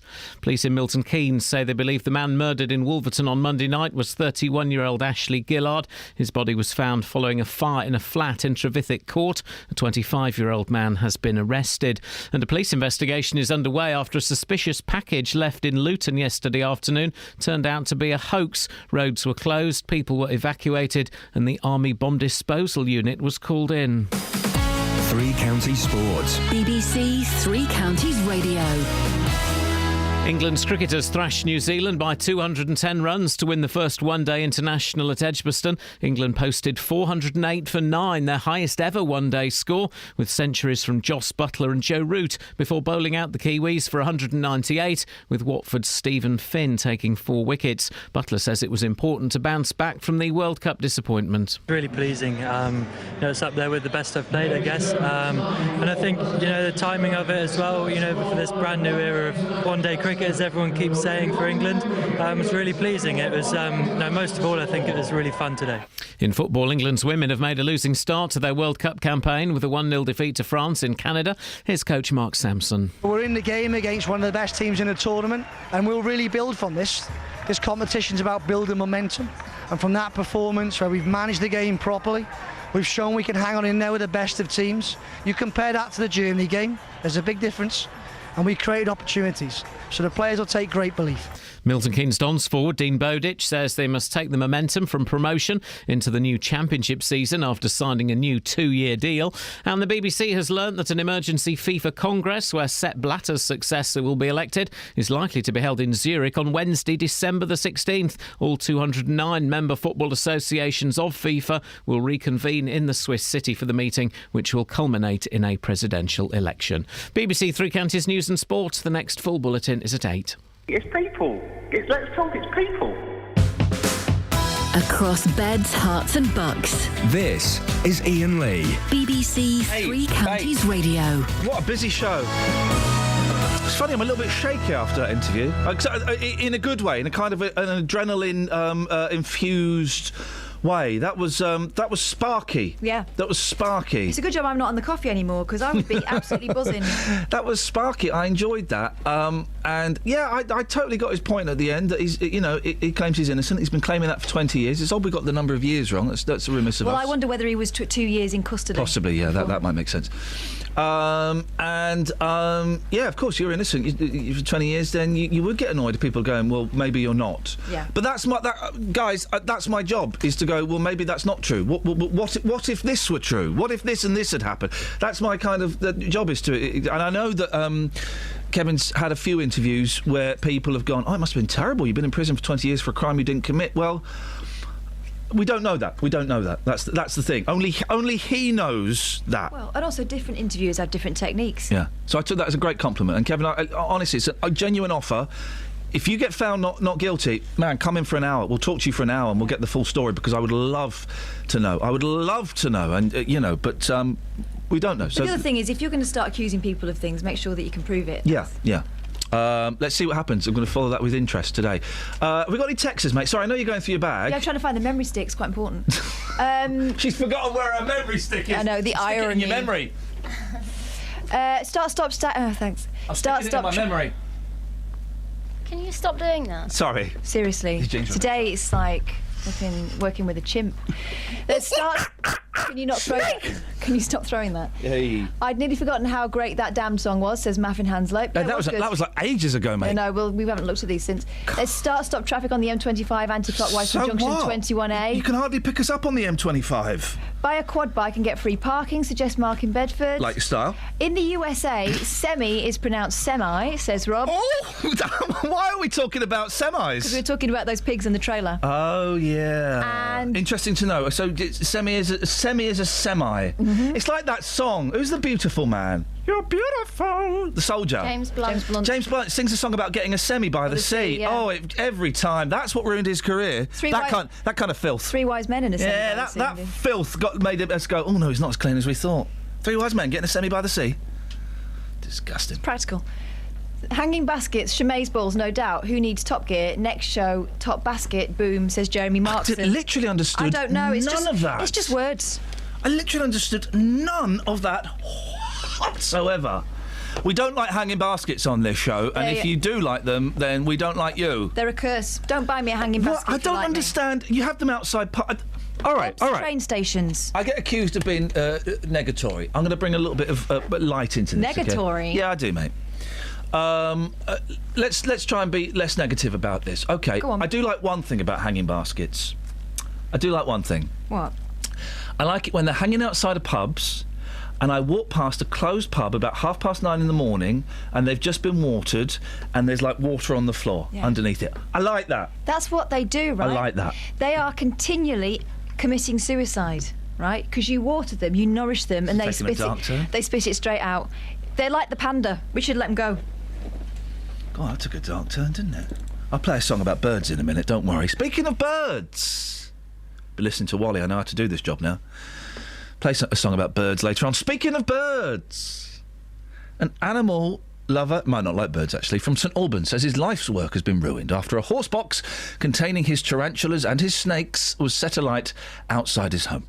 Jeffrey Parker says he was hoping to set up a charity teaching children about animals, but now says he's lost everything. Over the past 2 years, he says there have been 9 fires outside his home in Keswick Close, and the council has now installed cameras to monitor the situation. Jeffrey joins me now. Morning, Jeffrey. Morning. Tell me about these animals that you got. The ones we lost in the fire are only a small amount of what we've got. We actually have a lot more. So give us some examples. How much have you got, and what kind of things? I've got giant rabbits. We've now got 8 of those that have just been born in the last week. They are really, really huge. Mum and Dad weigh over 2 stone each. Giant rabbits are massive, aren't they? Yeah, they really are. Mum and Dad are over 2 stone each. The babies are already up at about 6 ounces, and they're only 7 days old. Blimey. We also have some rare breed rabbits. We've got some cashmeres, which are quite unusual. They take a lot of looking after, a lot of grooming. We also have other animals. I have a 10-foot boa who is still growing quite rapidly. She's only just 3 years old. At 10 feet, she was rescued. We've got iguanas, a tegu. We keep chinchillas, chickens, ducks.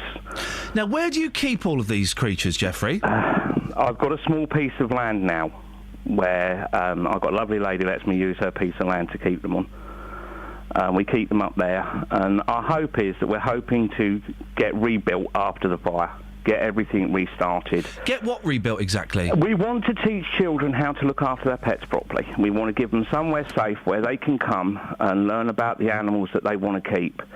Because today there's so many exotic pets available in pet shops, but they do not provide the information that people need on how to look after them properly. What's this about? Are you keeping any of these animals in your flat and in your horse boxes? Not anymore. We've still got some at the flat. The reason the animals were in the horse box was because we were doing a launch show on the Saturday. Right. And we'd got everything prepared. We've got all the equipment in there and everything else. And because of how we have to stack the animals in to make sure they're safe, they were actually put in the horse box right at the back. So that meant that once we got all the other equipment in, we couldn't get in there. So we put them in first on the Friday night, ready for doing the show on Saturday So the animals don't live in the horse boxes? No. Okay. And what animals have you got? You've not got the giant rabbits in your house, have you? No. Thank goodness for that, Jeffrey. No. The only animals I've got at the house are the iguanas, the snake and the tegu, because of their special requirements. What the hell is a tegu? We keep talking. We know what an iguana is. What the hell is a tegu? It's a miniature version of a monitor lizard. That's the easiest way to describe it. Okay. Most people know what a monitor lizard looks like. Is that the big one that stands up on its back feet? The one. Oh, yeah, That's blimey. the one. My tegu at the moment is about 4.5 feet. Hang on, what? It's how long? 4.5 feet. That's the miniature version? Yeah, that's the miniature version. No, I'm not having that. Yeah, no. I'm not having it. Does that stand on its back feet? Yeah, it also likes to fight the dog when it gets a chance. Flipping heck. Who? Well, no, don't tell us who, because I know you've got a name in your mind. Or I think you've got a name in your mind. Yeah. Why do you think someone would have set fire? What was in the horse box when it was set fire to? What animals? All our equipment, our pens that we'd built, our marquee that we were going to be using for the shows. Yep. And then, of course, we had the corn snakes and our spiders in there. It was just devastating. We got a knock at the door at 4 o'clock in the morning. A young girl that lives over the road nearly knocked my door down. We went outside to find the horse box ablaze. We just couldn't believe it. We actually don't know why the fires are being set. We have no idea why. It's so confusing and so frustrating because you can't figure out what you've done to someone that would want them to do this. You know, it's just frustrating not knowing. Again, I don't want any names. I don't want anything that might identify the person that you suspect it to be. But we've spoken. Well, our reporter Tony has spoken to a couple of neighbours who are worried about the fires. Because that's obviously a danger to everyone around you. And B, just that many animals, and I know that a lot of them are now living on this bit of land, but that many animals in the flats. Can you understand why people might be a little bit worried? They think there's more here than what there is. Right. The problem is that people have got the wrong idea. They think there's hundreds of animals in here and there's not. How many animals are in that house, that flat right now? 9. One bedroom flat? Yeah. It's quite a lot. It is quite a lot, isn't it, for a one bedroom flat? I won't argue with that. And if you're teaching young people the best way to bring up animals, is having 9... I'm just asking, Jeffrey, it's not a judgment call. Is having 9 animals in a one-bedroom council flat the best way to bring up animals? It depends on the situation, what you've got and where you've got them. Yeah. I mean, people seem to have this idea that I've got all these animals running loose in the house and everything else. 5 of them are cats. We never intended to have 5 cats. See, it could be... Do the cats go out? Yes, when they want to. Okay, because it could be argued that having 5 cats in a one-bedroom flat is not particularly fair, because that's not... I've got a cat, and that's not a lot of room, is it, for cats? No. I do agree with you. But, as I say, we never intended to have the 5. No. As for the snakes, the iguanas and the tegu, in the proper housing, they don't take up as much room as people think they do, although they're quite large. Yeah. They need room to be able to move around and everything else. The neighbours that... Because is it 9 fires that you've had? Yes. Flipping heck. And the police haven't been able to catch anyone? Nope. And how many animals have you lost in the 9 fires? Just what we lost. Just in that one. Okay. Yeah. Those neighbours that are, I'm sure you'd agree, rightfully concerned about the number of fires. There's obviously someone doesn't like you. Well, yeah, we know that. It's just that we don't know why. The neighbours that are concerned about the number of fires, because 9 fires over a few years, that is quite a lot. And I would be concerned if I lived in a street or in a block of flats, or my next door neighbour was getting that many fires. And I know the fires aren't directly your fault. What would you say to those neighbours who are worried? How would you ease their fears? All I can say is that we're doing everything we can to try and find out who it is and to prove who it is, so as we can do something about it. And to whoever's doing them, if you've got a problem with me, why don't you come and speak to me? Yeah. Why fires? Why all the time? Oh, there's someone setting up fires, and in one of them they're killing animals, and they're obviously a nut job. But is it not, now that the animals it would appear, are in danger, they're involved in this directly, is it not time, Jeffrey, to admit defeat and say, do you know what, we'll put the animals that we can on that bit of land that lady is very kindly letting you use, but it's time to admit defeat? No. No? No. I think whoever's doing this wants me to do that. They want me to give up on everything I'm trying to work for. What people need to understand is that for 14 years I haven't been able to work due to ill health. Right? I did a talk 18 months ago for a group of cubs. The interest in what we had to say and show them was incredible. We were amazed by how they reacted. Yeah. That same group has now had us go in and visit them 5 times over the last 18 months. Brilliant. And we have been to special needs schools, we've been to old people's homes, we've been into ordinary schools, trying to get an idea of whether what we wanted to do was a viable option, whether it was something that people would be interested in, whether the children would be interested in it. We now actually have children come to us on a regular basis just to see the animals, just to come and spend time with them, learn about them. We've got local children who have been here who now have pets of their own, but those animals are not sitting in a cage all day. All right, listen, Jeffrey, I've got to go. Before I do, I've had a few tweets and an email asking this. Let's just pick this one from Carpet Martin. I bet Jeffrey's flat absolutely stinks. Wrong.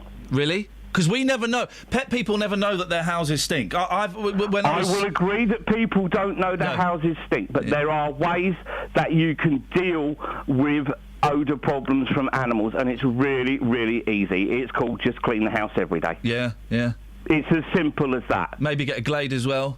Well, it does help, but just keep a decent cleaning regime and you don't have a problem. All right, Jeffrey. Listen, I applaud your intention to educate young people about looking after animals, particularly some of the weird... You go to a pet shop now, I don't know what half the stuff is. No, that's exactly our point. Most people don't, and animals are being kept in conditions that they should never be kept in. All right, Jeffrey, listen, fingers crossed that there's no more trouble and that the police catch this idiot who's been doing this. So do I. Thank you for your time, mate. Right. Cheers, thank you very much.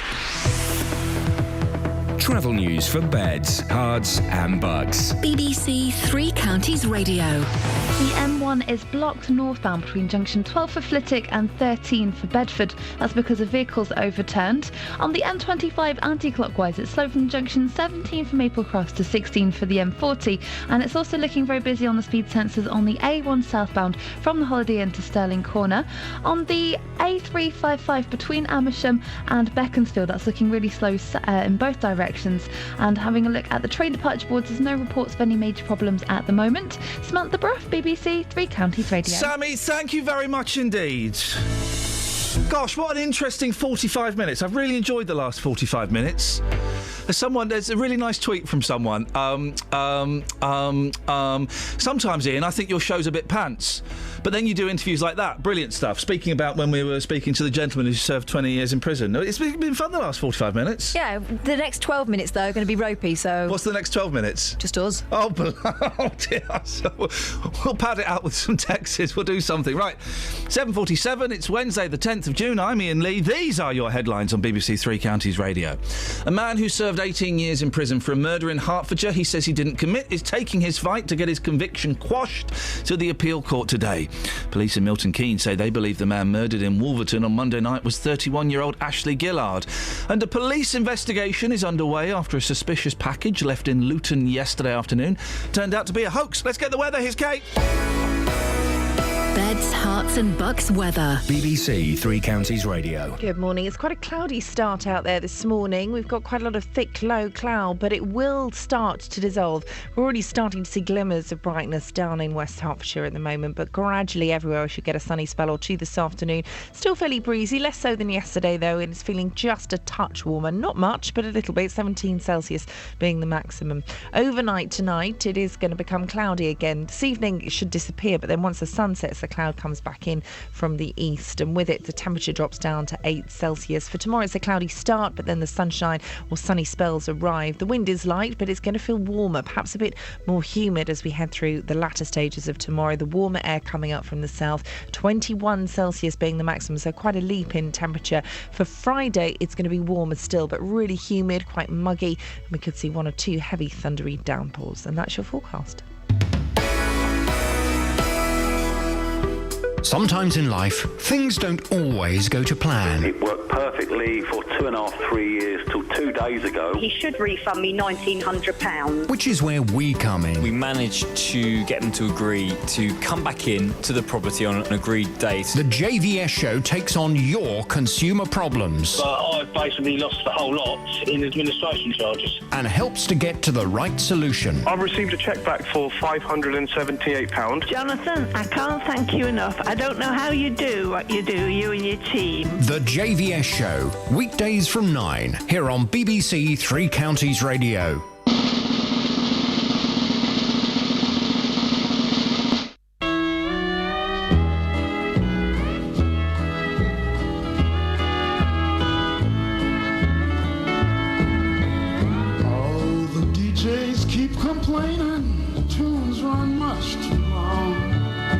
So I've gone and wrote myself 26-second song. 81333, start your text 3CR. What have we got? Hey, Kels! She's on the other. Unbelievable. I was going to tell her it's nice to have her back. Tell her it's not nice. It's nice to have you back, mate. It's all right. I'm just on the phone to Dennis. He doesn't even know that I'm talking to you. Oh, flippin' Thanks. heck. Well, he's spoken to us already. Dennis that we've done? Dennis that we've done in Dunstable? Yeah. We've done Dennis in Dunstable. I know. This is the third time he's called. Oh, Dennis. Dennis, we're done. This is what happens because his mum smacked him with a ring. We'll talk about smacking kids in a second. Catherine, that's you. Yeah. What have we got on the Texas? Well, not a lot, really. I'll make some up. Don't do that with the BBC. We're not allowed. I'm joking. I was making that up. Am I allowed to do that? Good one, mate. Yeah. Well, no, this is Jamie, right? And I don't think it's fair. Go on. First thing that comes to mind, bloke at home encourages children to come to his flat. I can see how some nut job could go further with that thought process, says Jamie. That's not what's going on. Talking about that last gentleman we spoke to wanting to take animals No. So don't get that impression. That's I'm not having that. That was Jeffrey Parker. I'm not having that. I'm not having any incineration. Are you incinerating something? I can smell burning. I'm not having any incineration that there's anything other than he wants to educate kids about animals. Not having that. And he goes out to places. He goes to special schools and clubs. And I hate this assumption that because, particularly men, because a man wants to work with kids, people go, oh, that's a bit suspicious. No, it's not. And it's terrible that we have that. But I'm assuming that gentleman who texted in was joking. I think so. That's just a little bit of banter. That's fine. But I'm sure Jeffrey's heart is in the right place. Yeah, not fair at all, really. No. What else have we got? Oh, yeah, I've got a bit of Twitter bants going on with Richard. Nice one. Morning, Rich. Who says, I really like Iain as a presenter. However, I agree with the caller. He wasn't very compassionate. Going to carry on listening. So I wrote back. Oh, God, no. Oh, it's all right. It's OK. Do you want to know? Well, go on. I said, I completely understand, however, we can't let people come on throwing accusations around. You get that, don't you? And he said, totally agree. I think it was when Iain kept having the last word. Sometimes it's not right. Kate says, I like it when you ask questions like that. It's people. Let's talk to each other. Exactly. Someone's got to have the last word, and it's your show. But besides which, it wasn't about having the last word. It was getting some questions answered. And also, I'm trying to think. A, did I need to be compassionate? And B, and I think people, I think Kevin thought this, that I was being sarcastic. Genuinely, if that guy's been in prison for 20 years for a crime he didn't commit, then I genuinely think and it's so hard for people who've been to prison for crimes they didn't commit to get any financial compensation. Well, what good would the money do? Well, do you know what? It's literally the very least we can do. We've stolen 20 years, decades of their life. The least we can do is give them £1 million and a nice house and apologise in public. That's the least we can do. If that's what's happened. For stealing bits of their lives. And if that's what's happened. I deliberately... Because there were lots of people yesterday going, definitely innocent. Well, how do you know? Ben Copper. OK, yeah, how do you know he was innocent? If you're saying there's a bent copper, then that bent copper has worked on other cases, so are all those people innocent? And I deliberately didn't read a lot about that story because I didn't want to be... I wanted to speak to him and get it straight from him. And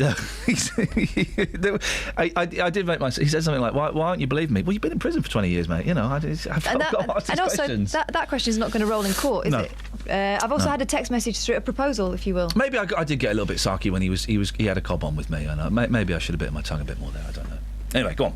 Boyle, spelt B-O-I-L. Yeah, what's wrong with Already that? on to a winner. Will you marry me, says Daniel. Hey, Daniel, my brother, you are younger than Kath. She's 53, you know. Daniel, she's so old. Daniel, I'm not so very old. But how do I phrase this? Daniel, I'm very touched by that. Yeah, you will be. But wait, we don't know anything about Daniel. Don't matter. If you're not careful, Daniel, I will, and then you'll learn. Daniel's her brother. That makes it very weird for him to marry her. But cousins is okay. It's not really, though, is it? It's not really, but legally, it's absolutely fine. But it's not really, though, is it? So is this. In this modern world of ours, where all is push and shove, everybody's got to have something he can love.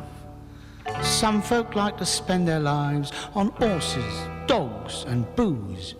Others pass their time away with monkeys, lions and gnus.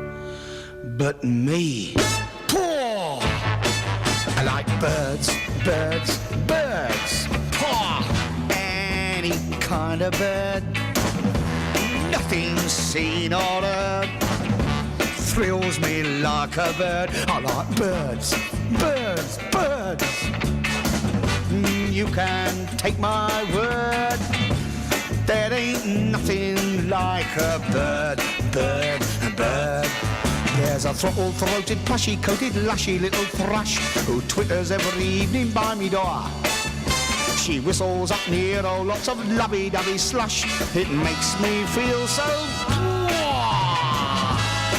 I like a bird who rests on me hairy chest, where she's built a nest in my old string vest. I like birds, birds, birds.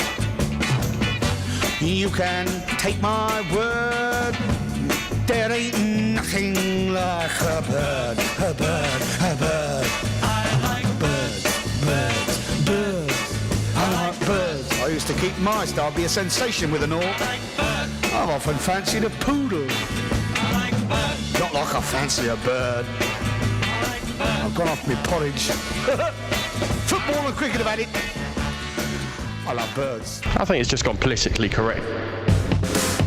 Across beds, hearts and bucks. This is Iain Lee. Well, BBC Three Counties can Radio. I give you 2 emails? Just a minute, because I'm just Facebooking Daniel. He's given me his details. Daniel, Is this immoral? Is this wrong? What's wrong? He said he's 26 and on Facebook to look him up. Whoa, you're literally twice his age plus 1. What's his surname?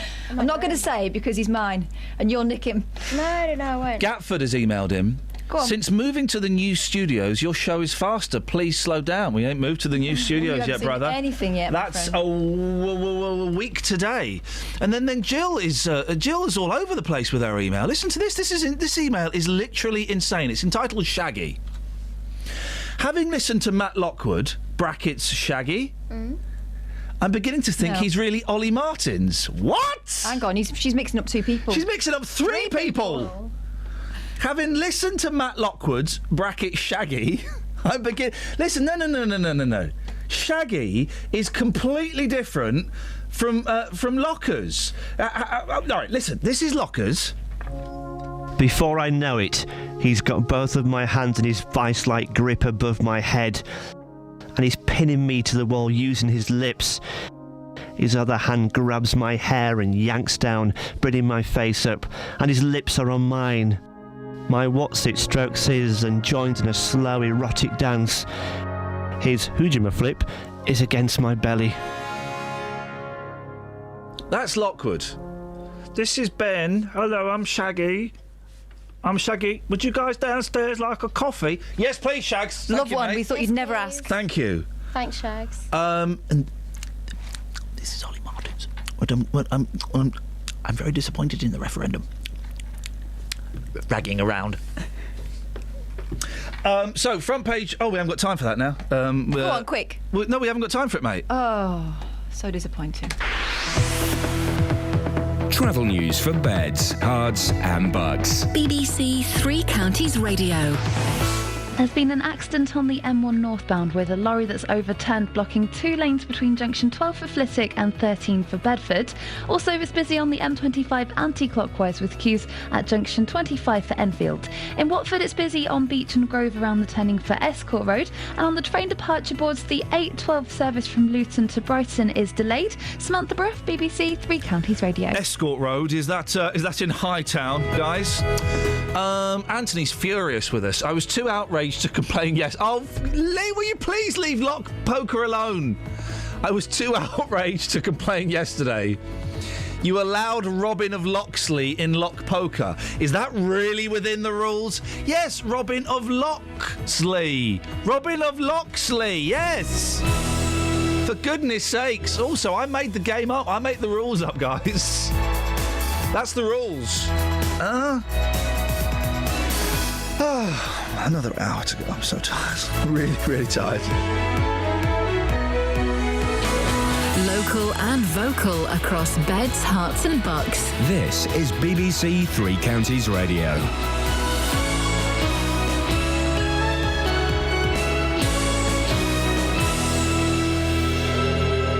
It's 8 o'clock. I'm Simon Oxley. The headlines: appeal court hearing for man jailed for Hertfordshire killing.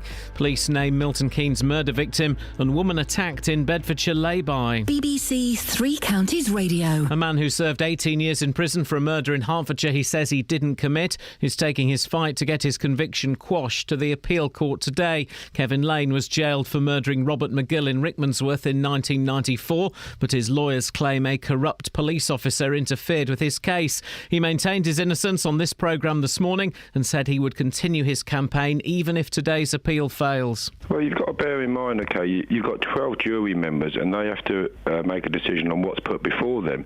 And if the evidence is put before them is tainted, flawed and fabricated, you don't stand much chance. If you present all of this evidence that you claim to have to the court today and the court look at it and they go, nah, not buying this, Who do my listeners believe?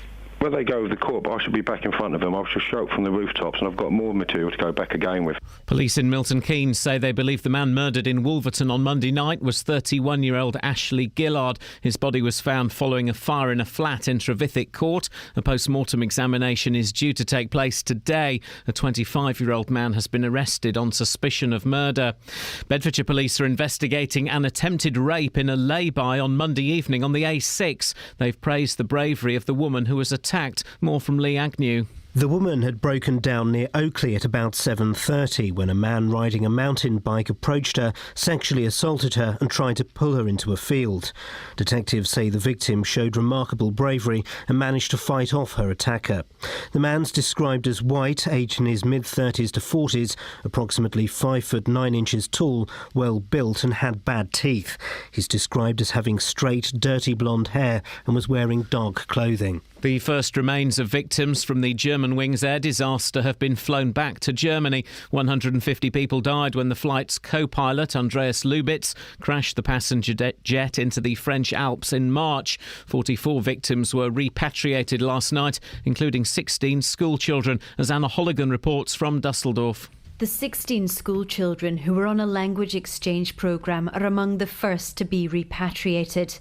The families will have a chance to view the coffins inside a hangar at the airport before the cortege passes by the school in Haltern. German prosecutors are still investigating what caused Andreas Lubitz to initiate the fateful descent. A lawyer representing some of the relatives told the BBC that this is a time for family reunification. A police investigation is underway after a suspicious package left in Luton yesterday afternoon turned out to be a hoax. Roads were closed, people were evacuated and the Army Bomb Disposal Unit was called in. In sport, England's cricketers thrashed New Zealand by 210 runs to win the first one-day international at Edgbaston. And in football, England's women have made a losing start to their World Cup campaign with a 1-0 defeat to France. The weather mainly cloudy this morning, brightening up this afternoon, staying dry, a maximum temperature 16 degrees Celsius, and you can get the latest news and sport online at bbc.co.uk/3 counties. Thank you, Simon. That's been a busy show. The last hour was feisty. Morning, this is Iain Lee, BBC Three Counties Radio. I do recommend you, if you go onto the iPlayer a bit later on and have a little listen to the 7 o'clock hour. It was, it was very interesting. Talking about a bloke who's spent 20 years in prison for a murder he says he didn't commit. We were going to talk to another guest about this, but they can't come on, so we'll, we'll play Naked Bingo or something. Oh, yeah, we'll leave it to the callers. You can fill the gap left by a guest who doesn't want to be on the show anymore. 08459 455 555 is the phone number. Across beds, hearts and bucks. This is BBC Three Counties Radio. You know I get brain freeze when you talk to me while I'm Hello, Katya. Sorry? I'll put you straight through. Hello. You know I get brain freeze when you talk to me while I'm talking. Yeah. I can't cope with that. And still I love doing it. Well, do you know what? What? There's I found a way in the new studio of stopping that happening, so you have to be careful. Oh. We got to do a fake show today. A fake show. We're doing a fake 15 minutes of a show. And it's going to be the sweariest fake 15 minutes of a show ever. It's going to be too blue for air. It's going to be very raunchy. It's going to be one for the dads. And the mums. Maybe we'll put it out on the podcast. We won't. It'll be too blue for the internet. We are going to ensure that no one can ever listen to it again. It will be set on fire. Partly to annoy the boffins who we'll be working with. Those guys. Those guys. I can't remember where I was going with that. I thought it doesn't matter now because Katya's on the line. Morning, Katya. Hello, Iain. Hello, Katya. How are you today? Well, so breathless. I'm so breathless. I've been making love to Roger. Oh. Yes, this is the noise I make when Roger makes love to me. Then I go to engrave again. I have a question for you. Yes, I have a question for Roger. No. When is he going to make love to me again? You have to answer straight away. Is he going to bed? Is he going to work? Or does Roger work? Be cheating again? Does Roger go to work? Katya, you know the only way to get around to this, don't you? Is Roger British citizen? You've got to speak. Yes. You've got to speak to me in French. That's the only way he'll listen. Is Roger native? Bonjour. Bonjour. Is Roger native dans la table? Bonjour, Iain. Comment dit-on Lyon? Mais oui. Oui. J'ai 2 ans. Persian. How do you say lion in Persian first? How do I say lion in Persian? I don't know. My Persian is You very. don't No, I don't know. I don't know. I don't even need to know how to say the word lion in Persian because I'm too busy saying Roger, please. We need to open an inquiry about Kelly's unfair dismissal from yesterday's game. Why is this lock poker nonsense? It was a little bit of filler that went on for too long. No. We got hauled in by the boss, and the boss said, if you ever play anything as ridiculous as lock poker ever again, you're all fired. So that kind of put pay to our idea for dock poker. Okay, right. So Sherlock. Right, this is the thing, right? For those who missed it yesterday, we played lock poker. I tell you what, let's have a quick round of lock poker. Katia, you're going to be third in it. So it's going to go me, Catherine, Katia, Kelly. Me, Catherine, Katia, Kelly. We can use words that we used yesterday. Yeah. Padlock. Hemlock. I'm Katia. Camden Lock. Hang on, did you just say I'm Katia? Yes. Camden Lock, excellent answer. Well done. Dreadlock. Gridlock. Goldilock. Clock. No! You're out. You're out. It doesn't work. Yes, Katia. No, Katia. Thank you. It doesn't work. Why? Because... Clock. Yeah? Clock. Okay. Clock. Well? You compared it with Sherlock. Well, I know it's not your proper language. No. So you don't understand the subtleties of English. All of your French and your Belgium and your Flemish. They're all kind of. There's no subtleties. There's no ingenuity. That's why you never had a Chaucer or a Shakespeare. Regular listeners to this show will know. I think they're both brilliant wordsmiths. Sherlock. They had Molière. What does Sher mean? Hello, Sher. No, what does Sher What does Sher mean? Sher means hits, baby. No. I got you, babe. Gypsies, tramps, and Sher means looking good at the age of 79. Yeah. Sher means Sher means wearing nothing but a sequin and getting away with it. Sher means business, baby. Okay, what does C mean? Well, you don't want to know. Crumb. No. What's the clock? It's a keeper of time. Right. Okay. The C in there, it means continuity. Oh, no, Katia. Yeah. Katia. Yeah, actually, Kelly's won. We've won. No, Katia. Do you know what you've done now, right? I was sitting on the fence. I didn't know which way to vote. I know exactly which way I'm voting in the EU referendum. In, out, shake it all about, Katia. You're bitter. Thank you. See, the problem with these people is they think this is a democracy. They come over here. You got all these. This is right. This is why. Okay, I've decided. I'm anti-Europe now. I genuinely didn't know. Specifically Belgium. Let's just hope for David Cameron's sake that Katia doesn't get a bigger mouthpiece than BBC Three Counties Radio, where there's only 60 people listening. She's got her own podcast. Okay, well that's another 12 people. So far she's preaching to 72. But it's people like that make us think. God, do we really want to be associated with those plums? Because this is what they're like. Hey. Pedigree Pete! Good morning, my friend, how are you? This is what we do. When a guest drops out, we we fill it with this. What would you rather listen to, dear listener? Pete, what have you got? Well, I've got another lock for you. Oh. Well, I know I phoned in yesterday with a couple. I know we passed. Yes. But I've got another one for you. Yeah. And I've also got a suggestion for your actual game. Oh, yeah. Name. Oh, yeah. Right, I'm going to give you me lock first. Hang on. What the hell is a knee lock?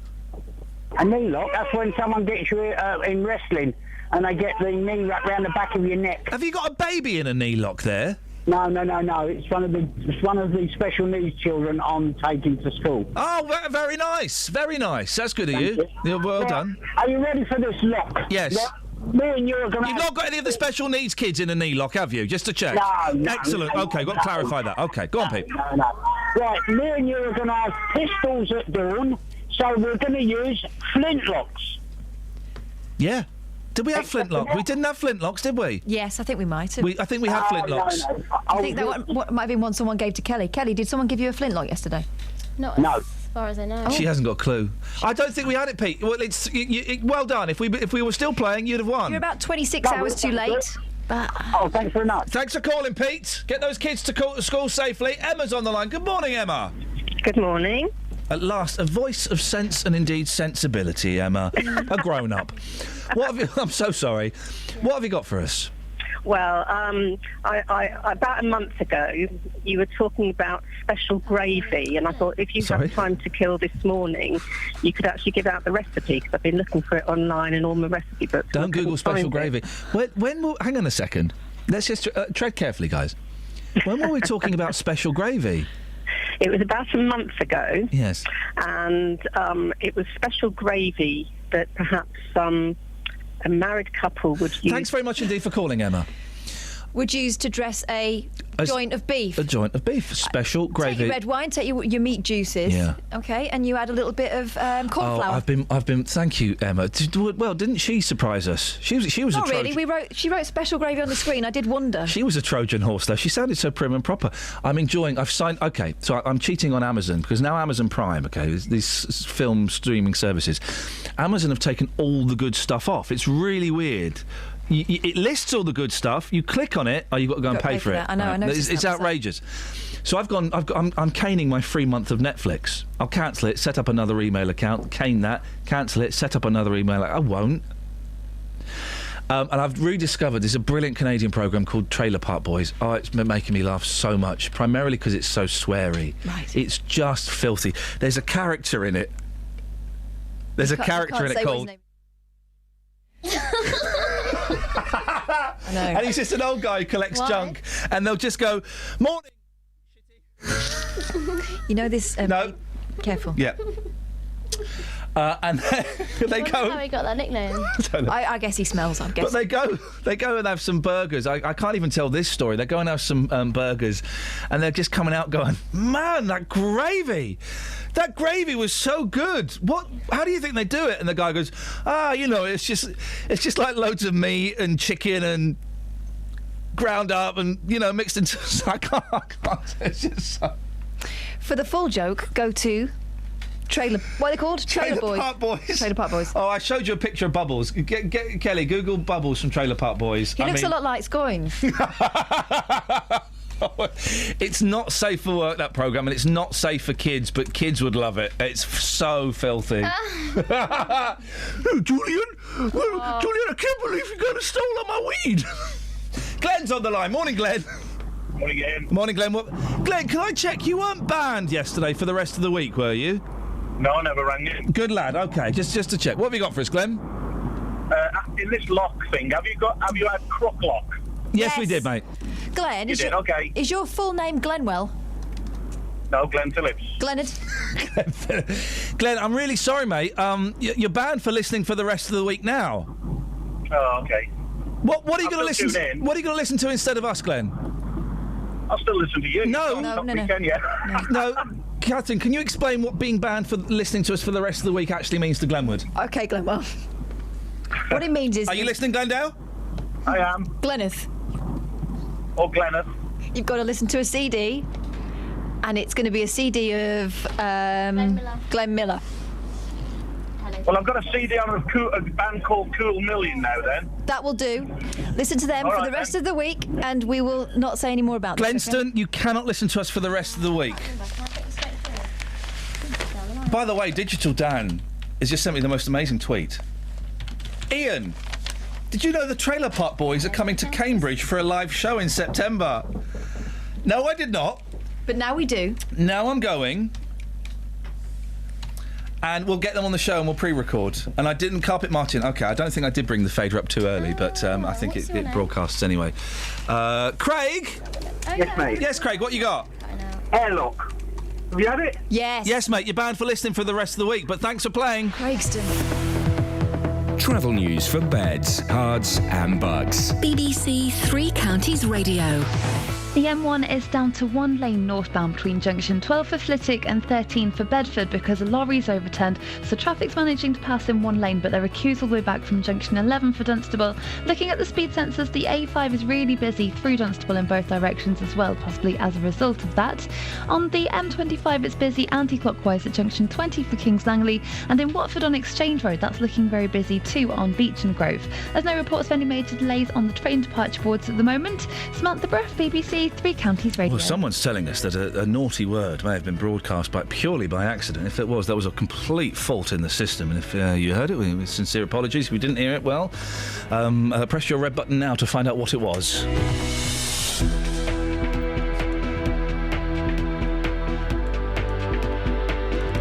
Right, it's 8:15. It is Wednesday, the 10th of June. I'm Iain Lee. These are your headlines on BBC Three Counties Radio. A man who served 18 years in prison for a murder in Hertfordshire he says he didn't commit is taking his fight to get his conviction quashed to the appeal court today. Police in Milton Keynes say they believe the man murdered in Wolverton on Monday night was 31-year-old Ashley Gillard. And a police investigation is underway after a suspicious package left in Luton yesterday afternoon turned out to be a hoax. Three Counties Radio.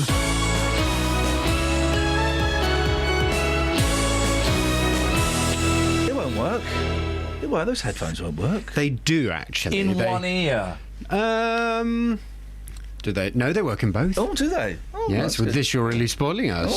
Oh, you're right. Yes, I'm fine, thank you. Are you all right? I'm enjoying your, as you know, I'm a genuine fan of your consumer out. I'm enjoying, and there's no humour in this one at all. I'm enjoying the bitterness of the company you're dealing with. The little scooter, the go-kart. The go-kart one. Oh, you like that, do you? I'm enjoying that one. And it's not because it's not really, it's just kind of bubbling along. And I tell you what swung it for me was the really long passive-aggressive statement from the company yesterday, basically saying, a bloke's an idiot.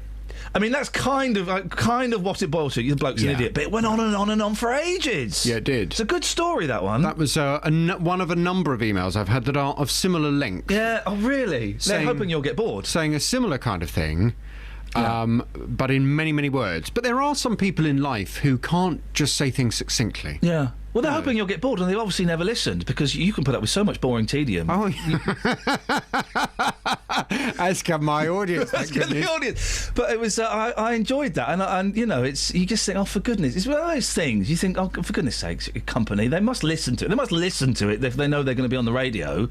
Just sort it out. Yeah. Just sort it out. You're coming across as plums.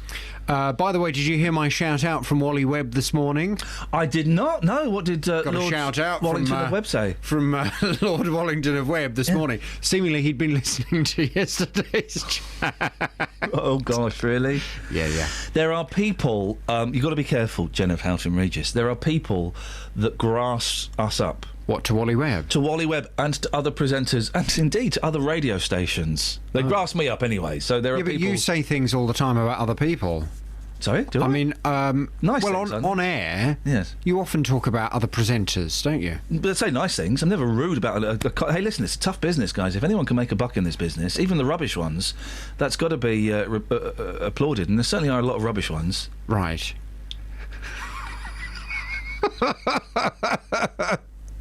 Yes. Well, there we go. Well, if you're listening today, Wally, hello. What's on your show today? Coming up on the big phone in this morning. Do you respect people from different cultures who still smack their children?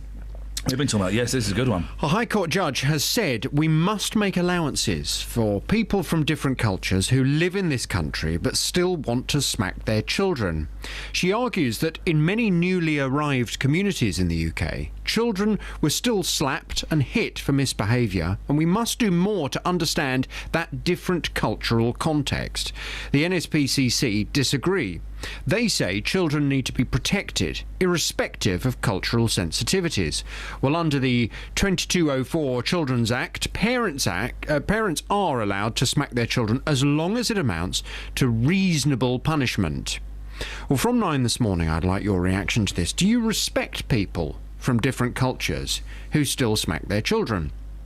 Maybe you're one of those people that thinks, actually, many people from different cultures, they've got it right on child discipline, and if only one or two British people with a British culture were to smack their children, we wouldn't have the unruly oiks we have today. Gosh. From 9 this morning, I'd love your reaction. Do you respect people from different cultures who still smack their children? 08459 455 555. Come here and I'll give you a smack.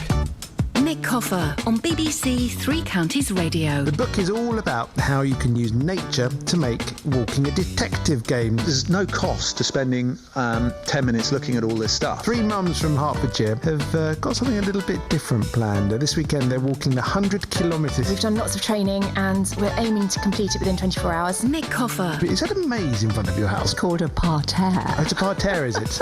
I planted it myself with 540 plants, so I know it's a parterre. Award-winning Milton Keynes sports journalist Mike Calvin has written Gareth Thomas's autobiography. I've got to think what you think, I've got to see what you see, I've got to hear what you hear, and that will be an inherently painful process. Nick Coffer, weekdays from 12 on BBC Three Counties Radio. Walking detective game. 08459 455 555 is the telephone number if you wish to give us a call. Now, we've been following the story of 96-year-old war veteran Robbie Clark, who's been battling to spend the time he has left in his own home. Brent Council refused to pay for 24-hour care, but told us last month that they had come up with a solution which involves recouping money from the sale of his flat when he dies. They came on the air and said that, didn't they, Catherine? Yes. The fella from the council came on the air and said, we've solved it. He can stay in his home. We'll sell the flat when he passes on, and we'll take the money out of that he owes us. And if you remember, our next guest was a little bit reticent to get excited about it, because he said, I've heard lots of promises before. Robbie's son, Mike, who came on the show and joined us at the same time as Phil Porter from Brent Council. But Mike's on the line now. So did that get sorted then, Mike? Well, I'm still not excited, I'm afraid, Ian. I'm exactly the same state as I was before. Nothing has happened, nothing has changed. And the council's still being as obstructive as ever. Because we spoke to Phil Porter from Brent Council and he said, we can sort this out. Dad can stay in his home and then when Dad passes on, sell the home and we'll take the money that's owed to us from that. Is that happening or not? No, it's not. In fact, I checked out with an adult social care lawyer that, in fact, my dad does not qualify for that deferred payment they talked about. He doesn't meet 2 of the 3 criteria that the Care Act highlighted. So it's a complete nonsense anyway.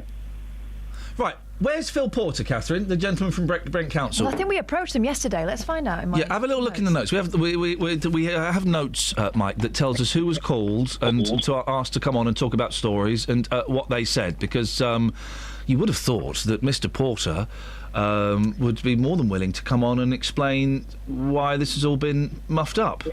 Right, OK. Right. We've got a statement. OK, let's have the statement. Robbie Clark, supported by 187,000 petitioners, asked the council early this year to find a way for him to stay in his home, receive his care by a living carer and not have to worry This is a statement from Phil Porter, who we spoke to before, yeah. We listened to Robbie and his supporters and made an offer of a deferred payment that gives Robbie exactly what he asked for.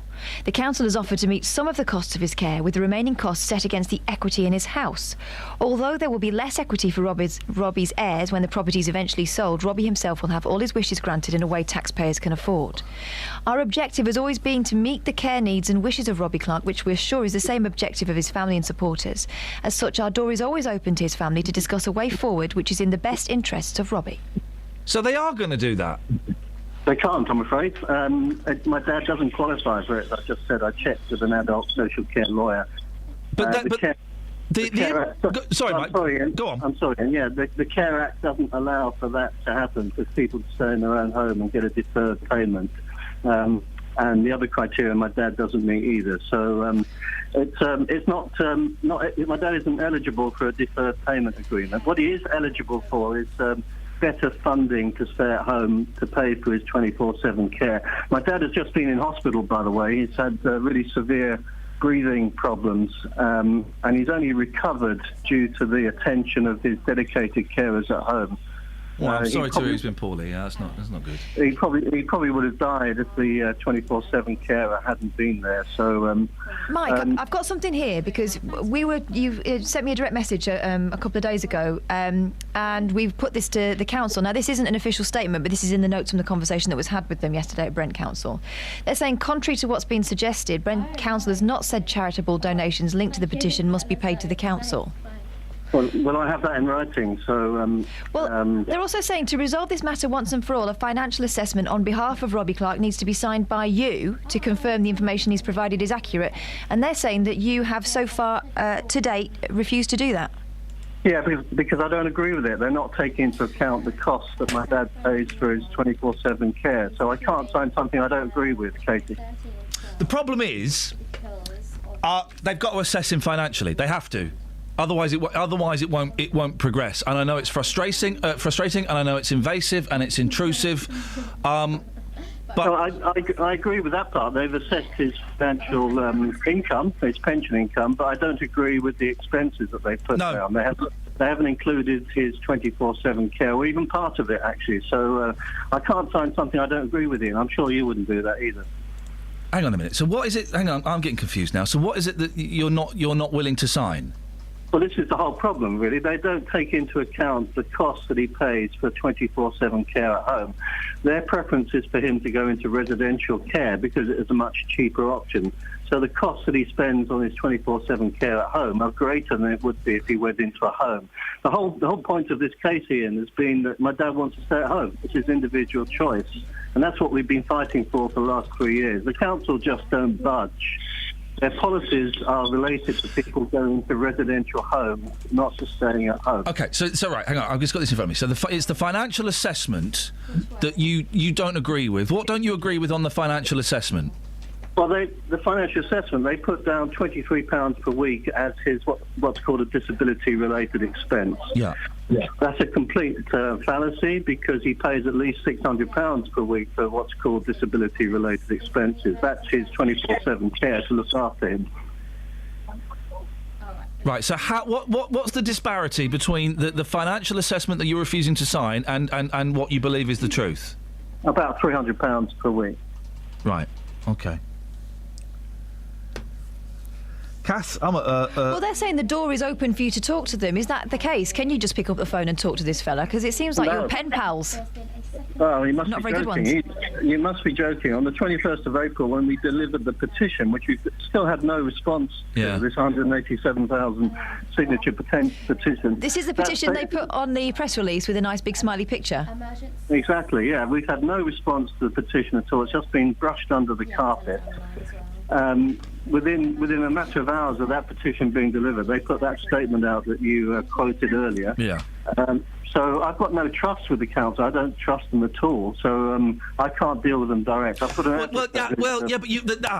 you have to deal with them direct. Whether you trust them or not, you have to keep dealing with them direct. Because if you don't speak to them, then we're going to get a statement from them. We're going to speak to you, and nothing's going to get resolved. Yeah, I'm not giving up on this, Ian. No, I know, but it won't get resolved unless you deal directly with the council. And I can understand why you'd be frustrated and why you're not. But if you're not going to speak to them, then how do you expect it to progress? I've got an advocate who's dealing with that. She's my gatekeeper who's dealing with the council. So my dad's given her permission to deal with the council direct. OK. It's a tough one, isn't it? I don't envy the position that you or your dad are in. How's he feeling after being in hospital? Is he feeling a bit better? Well, no, and he's not. He's still very frustrated and sad about what's happening, and it's affecting his health. Oh, my... He's nearly 97 years old now. Yeah. And his health is suffering because of all of this. He's stressed out about it. I've said that before on the radio. Yeah.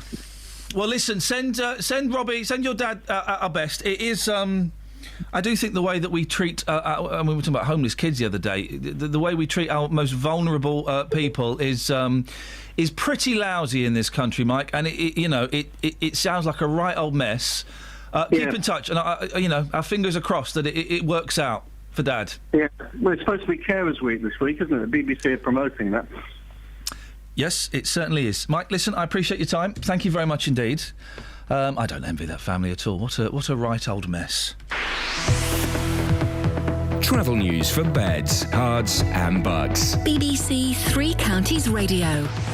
There are lots of problems on the M1 northbound. 2 lanes have been blocked between junction 12 for Flitwick and 13 for Bedford because of a lorry that's overturned, and there are queues reaching back from junction 10 for Luton Airport.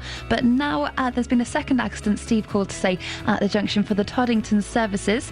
Also on the southbound M1 between junction 13 and 12, people are looking over, so it's really, really slow there, according to Pete, who called in. And on the M25, that's busy anti-clockwise between junction 19 for Watford and 16 for the M40. It's also looking very busy in Bricket Wood on the North Orbital Road at the M25 junction 21A roundabout, but there's no reports of any problems on the trains at the moment. Samantha Bruff, BBC Three Counties Radio. Across beds, hearts and bugs. This is BBC Three Counties Radio.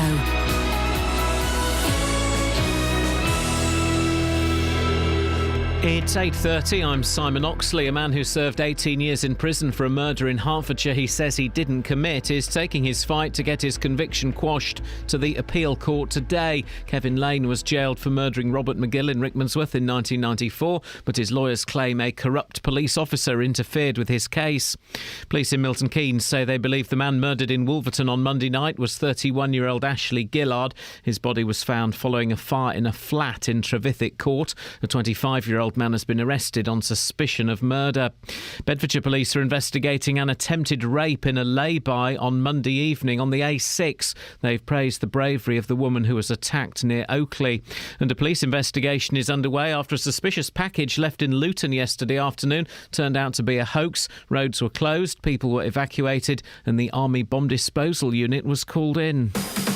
Three Counties Sports. BBC Three Counties Radio.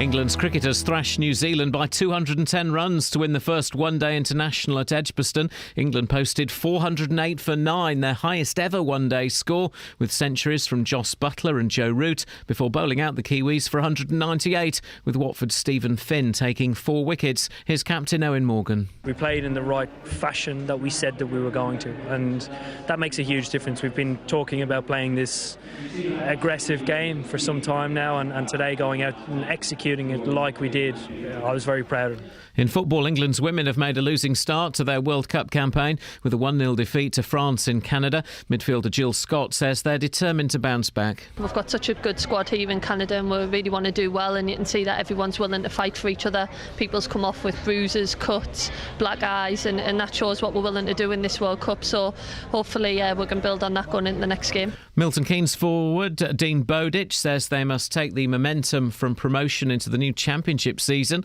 after signing a new 2-year deal with the Dons. And the BBC has learnt that an emergency FIFA Congress where Sepp Blatter's successor will be elected is likely to be held in Zurich on Wednesday, December the 16th. All 209 member football associations of FIFA will reconvene in the Swiss city for the meeting, which will culminate in a presidential election. BBC Three Counties News and Sport. The next full bulletin is at 9. Hang on. Go.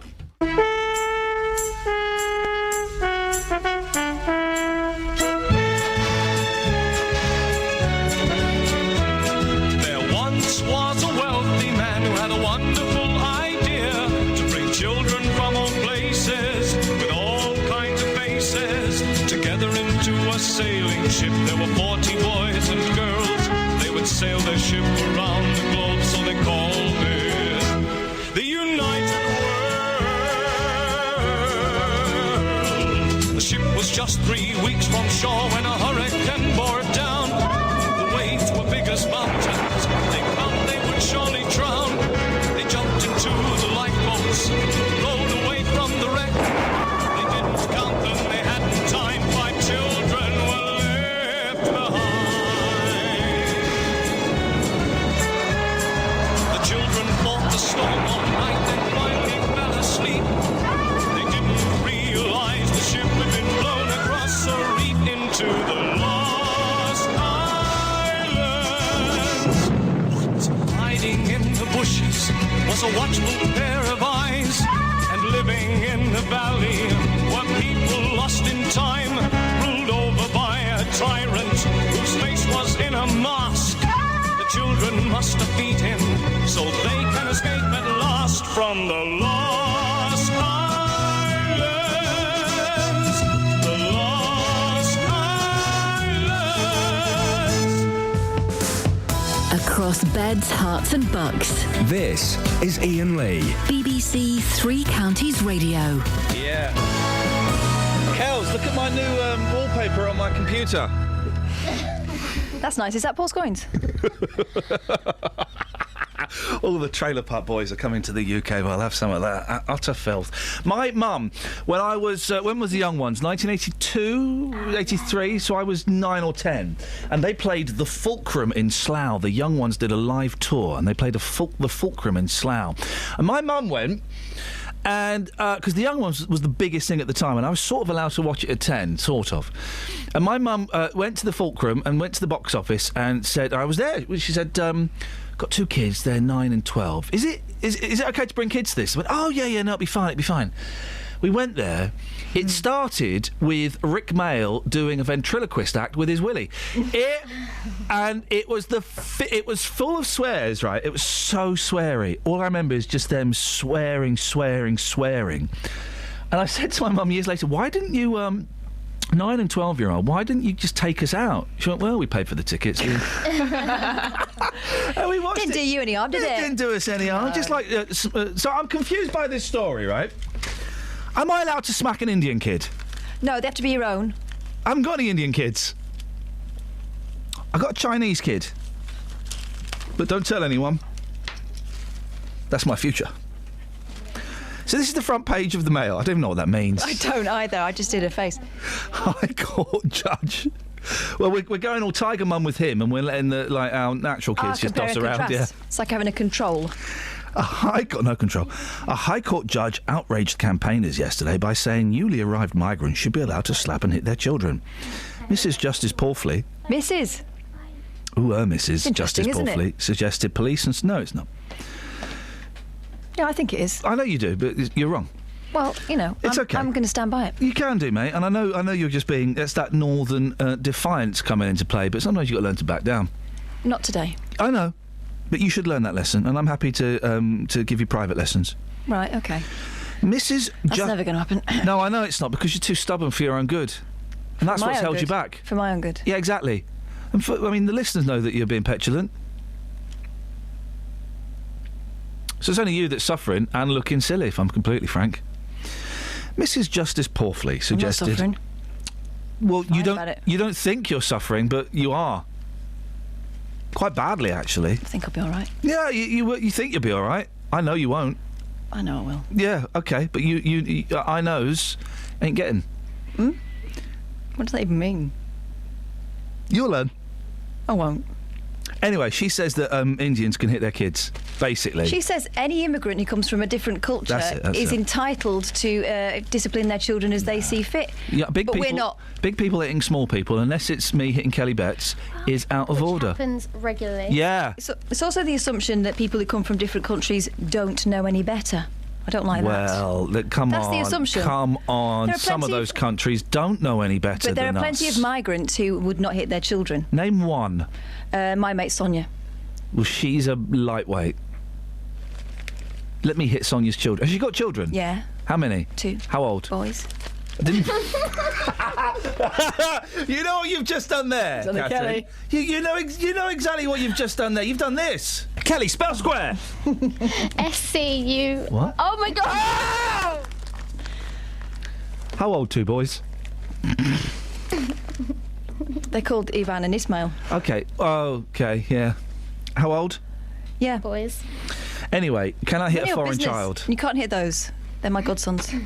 Crystal's on the line. Good morning. Good morning, Crystal. Good morning, Ian. Mystic Crystal Visions. What have you got for us? You like the hippie reference? I do. Oh, Crystal, and I like you. Okay, Let me peer into your crystal. No, I didn't mean it like that.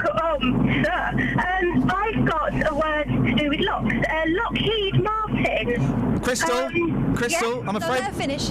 Okay, go on. Lockheed Martin. A name's not allowed. Names are allowed, just not names that we had yesterday. Okay, Lockheed Martin. Yeah, we had that yesterday, Crystal. Oh no, You're so banned for listening for the rest of the week. Oh, I don't want to be banned. Don't ban me. No one wants to be banned. No one wants to be banned, but you're banned.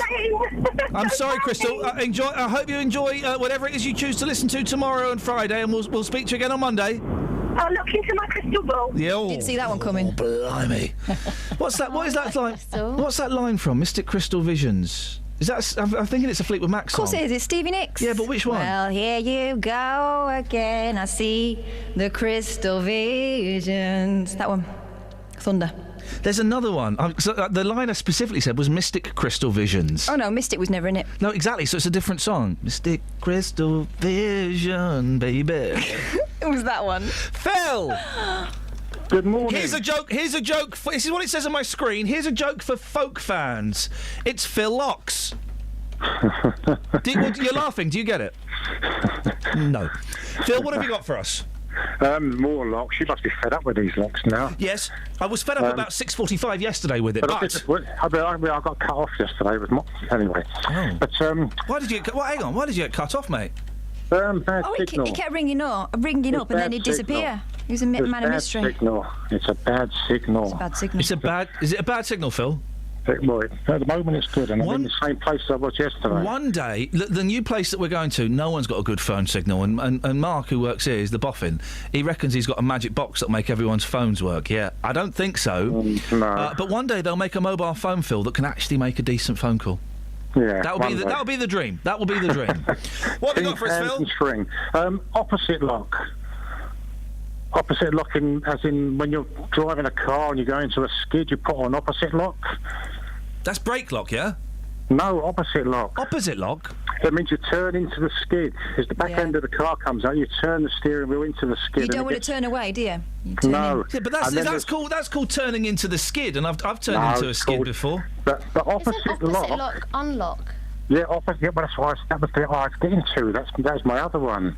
What? Opposite lock is unlock. We didn't have unlock yesterday, did we? No, we didn't. We were thinking too deeply.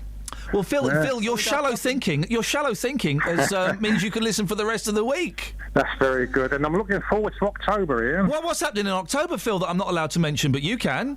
Well, there's a Mr. Iain Lee performing somewhere, isn't he? I don't know where and when. I don't remember the actual date, but it's sometime in October, and it's I don't know where you are, actually. Phil, I haven't got the ticket. Phil, I'm not allowed to mention October the 17th at the Luton Library Theatre for reasons of BBC self-promotion, but thank you for doing that. But we're looking forward to that too, aren't we, Kelly? Say yes. Yes. Yes. Thank you, Philip. Do come and say hello. Anyone who's coming, do come and say hello. IainLee.com. You can't. IainLee.com if you want to know what he's talking about. Quinton? Yep. Quintin, yes. Quintin. Quintin. Quintin. Quintin. 2 I's, yes. She's put Quint on. No, it's Quintin. Well, that's Quintin. Quintin. Well, she's put Quint on. She's not bright oning up my day today. Quintin, what have you got for us? Well, I've got a lock. How about Rolock? What? Rolock. It's what you put your oars in on a boat. Is it? Google that, Catherine. No, I remember that from my rowing days. What do you mean your rowing days? I did used to row. I was bow. Okay, so when you were rowing, Kath, what was your position on Cox? Right at the back. Okay. Cox was at the front. There's me right at the back. Because I always thought three girls in the middle. I always thought Cox went at the back. No. It goes at the front, does it? Oh, I've been doing it wrong all these years.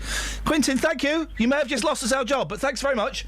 Henry! I mean, I guess I was at the front. Let's leave it. Oh, wait, where's it gone? Wait, hang on, who's that? Where's Henry? Who's laughing? Who's Henry? Quintin? They've all gone. Well done, Kels. That crash landed. He hung up. Henry. There was no Henry. Henry's not even a real name. Try telling Henry that. Well, you try telling Henry that. We would tell him if he was still there. Henry, call back if that's your name. Zoe, this is the thing. Zoe, yesterday, was listening to Magic. She says rubbish.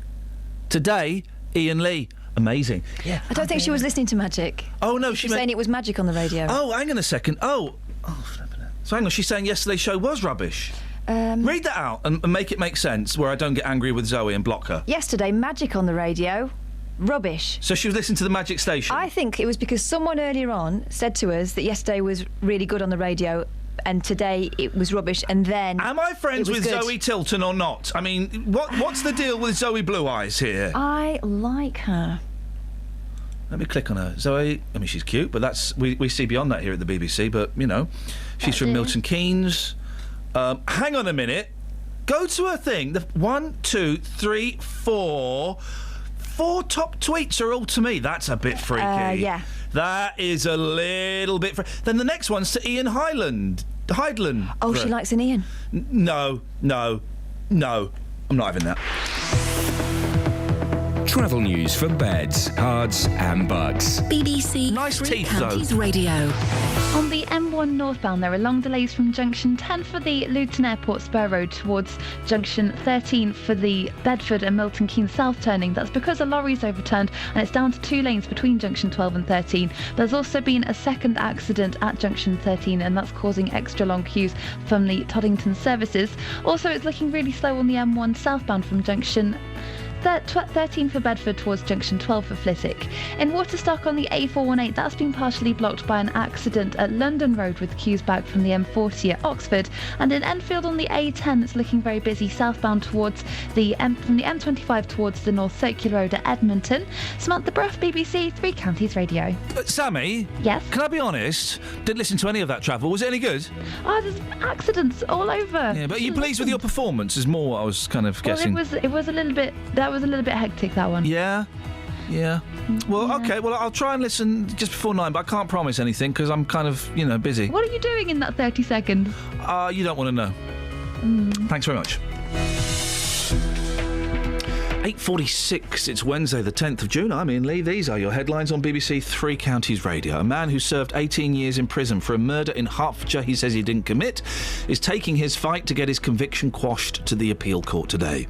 Police in Milton Keynes say they believe the man murdered in Wolverton on Monday night was 31-year-old Ashley Gillard. And Bedfordshire police are investigating an attempted rape in a lay-by on Monday evening on the A6 near Oakley. Let's get the weather. Here's Kate. Beds, Herts and Bucks weather. BBC Three Counties Radio. A cloudy start for many of us this morning, somewhat gloomy, but we're already starting to see it change a little. We're seeing a little bit of brightness and some sunshine down towards the southern part of West Hertfordshire, and we'll start to see it everywhere eventually. We'll get some breaks in the cloud, and that's going to continue through the afternoon. Still have a northeasterly breeze. The temperature's not going to be that dissimilar to yesterday, but it may feel just a little bit warmer. We're looking at a maximum of 17 Celsius. Now, the cloud disappears for this evening, but overnight it returns, moving in from the east. Minimum temperature down to 8 Celsius. A cloudy start for Thursday, but we'll get some sunny spells and the more humid, muggy air starts to arrive from the south. So a leap in temperatures tomorrow, 21 Celsius by the end of tomorrow afternoon. Warmer still for Friday, but with that muggy, humid air, we do run the risk of 1 or 2 quite thundery downpours, and that's your forecast. Thank you, Kate. New to BBC One, 10 couples competing in a game show like no other. Just a different league of challenge and pain. And whoever wins takes home a life-changing prize. I want to win this. Oh, that's not bad for a granny, is it? The only thing is, one of them is in the UK. The other is over 1,000 miles away. Keep going. Yeah, let's do this. That's it. Can they overcome 6 weeks of hair-raising challenges? I can't do it. And will their partner back home keep them in the competition? Are you feeling pressure? Just a tad. They're prized apart, but in it together. Prized Apart begins this Saturday night from 7 on BBC One and BBC One. What that is that's one of those shows where they thought of the title, then worked backwards. What about a show called Prized Apart? I bet it's spelt P-R-I-Z-E-D. Prized Apart. Well, OK, it's a great idea, a great title. What do we do with it? Well, they win prizes, couples, and they're apart. OK, what do you mean? One's on different side of the studio. No, different town. I'm liking it. Think bigger. 1,000 miles away. You just got yourself 20 episodes prime time Saturday night. I've got one. Separated at birth. Hey! You get a couple who can't stand each other anymore. They're separated. At birth? You put them on a cruise ship, right? Yeah. They have to share a bunk. It's called a berth. I got one. And you watch the fireworks. Separated. You're not allowed fireworks on the boat, mate. Separated at birth, OK? Oh. It's a couple. She's pregnant. They fall out the week that she's due to pop it out. They are separated at birth. And then he has to guess which one's his child. Boom, you've got it. No, and if he selects successfully, then he gets to go back with her. OK, here's another one. It's got to be called Separated at Birth. OK. Separated at birth. Hello, Three Counties. Here we go. Separated at birth. Here we go, yes. Yes. Have you got an idea for a show called Separated at Birth? 08459 455 555. We're the BBC. We can make dreams come true. You tell a couple they've won a luxury holiday. Yeah. We're back on the cruise ship. Look, yeah. I've already paid for the cruise ship. I've booked it. We're going to use it. You tell them they're going on a luxury holiday. I know where this is going. I love it. they're really lovey-dovey. Yeah. He's the really nice husband that you hate because he's not as good as yours, right? So I'm not get him in married there. to that guy anymore. All right, so she's the perfect wife. I hated him. Yeah. Anyway, It wasn't legal when we got married. they're either. like really kind of. Yeah. Anyway, they're sick-makingly happy, this couple. Yeah. We ruined their lives. We put them on the ship. There's not enough room for both of them. Yeah. Which one goes on the trip? I like it. He has to decide. Here's my idea for a show. It's called Separated at Birth. Okay. Good title. Thank you, mate. Thank you, Kelly. Okay. Someone really clever came up with that. So what it is a couple get a family. Let's involve kids. A family is given what they believe is going to be a luxury holiday, right? Why? It's like proper family with a mum and a dad and 2 kids. Boy They and a like girl. each other. Proper. It's a proper family. None of this nonsense. Right? It's called Separated at Birth. They are given what they think is going to be a luxury holiday. Yeah. They turn up. All they've got is it's a caravan site where I believe that where the caravans are pitched. I think they're called berths. I'm hoping so. Otherwise, yes, they're called berths. No, just pretend. They are. No, we don't need to pretend, mate, because they're called berths. Where saying it over and over doesn't make it so. Can I get a caravanner on the line, please? Because a caravan, you park a caravan in a caravan berth. No. Where do you think you park it? In a plot. A plot? You're thinking of Agatha Christie. Go on, anyway. No, what happens to this family? I don't know. They've either got to build a caravan, or when they get there, they're told that half of them are going on a luxury holiday, half of them got to stay in a rubbish caravan, and the youngest kid decides who he loves the most, his mum or his dad. Here's the other one. Separated at Mirth. That doesn't fit into the criteria. We're not doing puns. With the success of Separated at Birth, they're going to want something else. Separated at Mirth, right? At Tidville. Husband and wife. So say the title again, because I'm being funny. Separated at Mirth. At Tidville. It's a place in Wales. Yeah. That's my show. It doesn't have to be there. You can't have that. Right.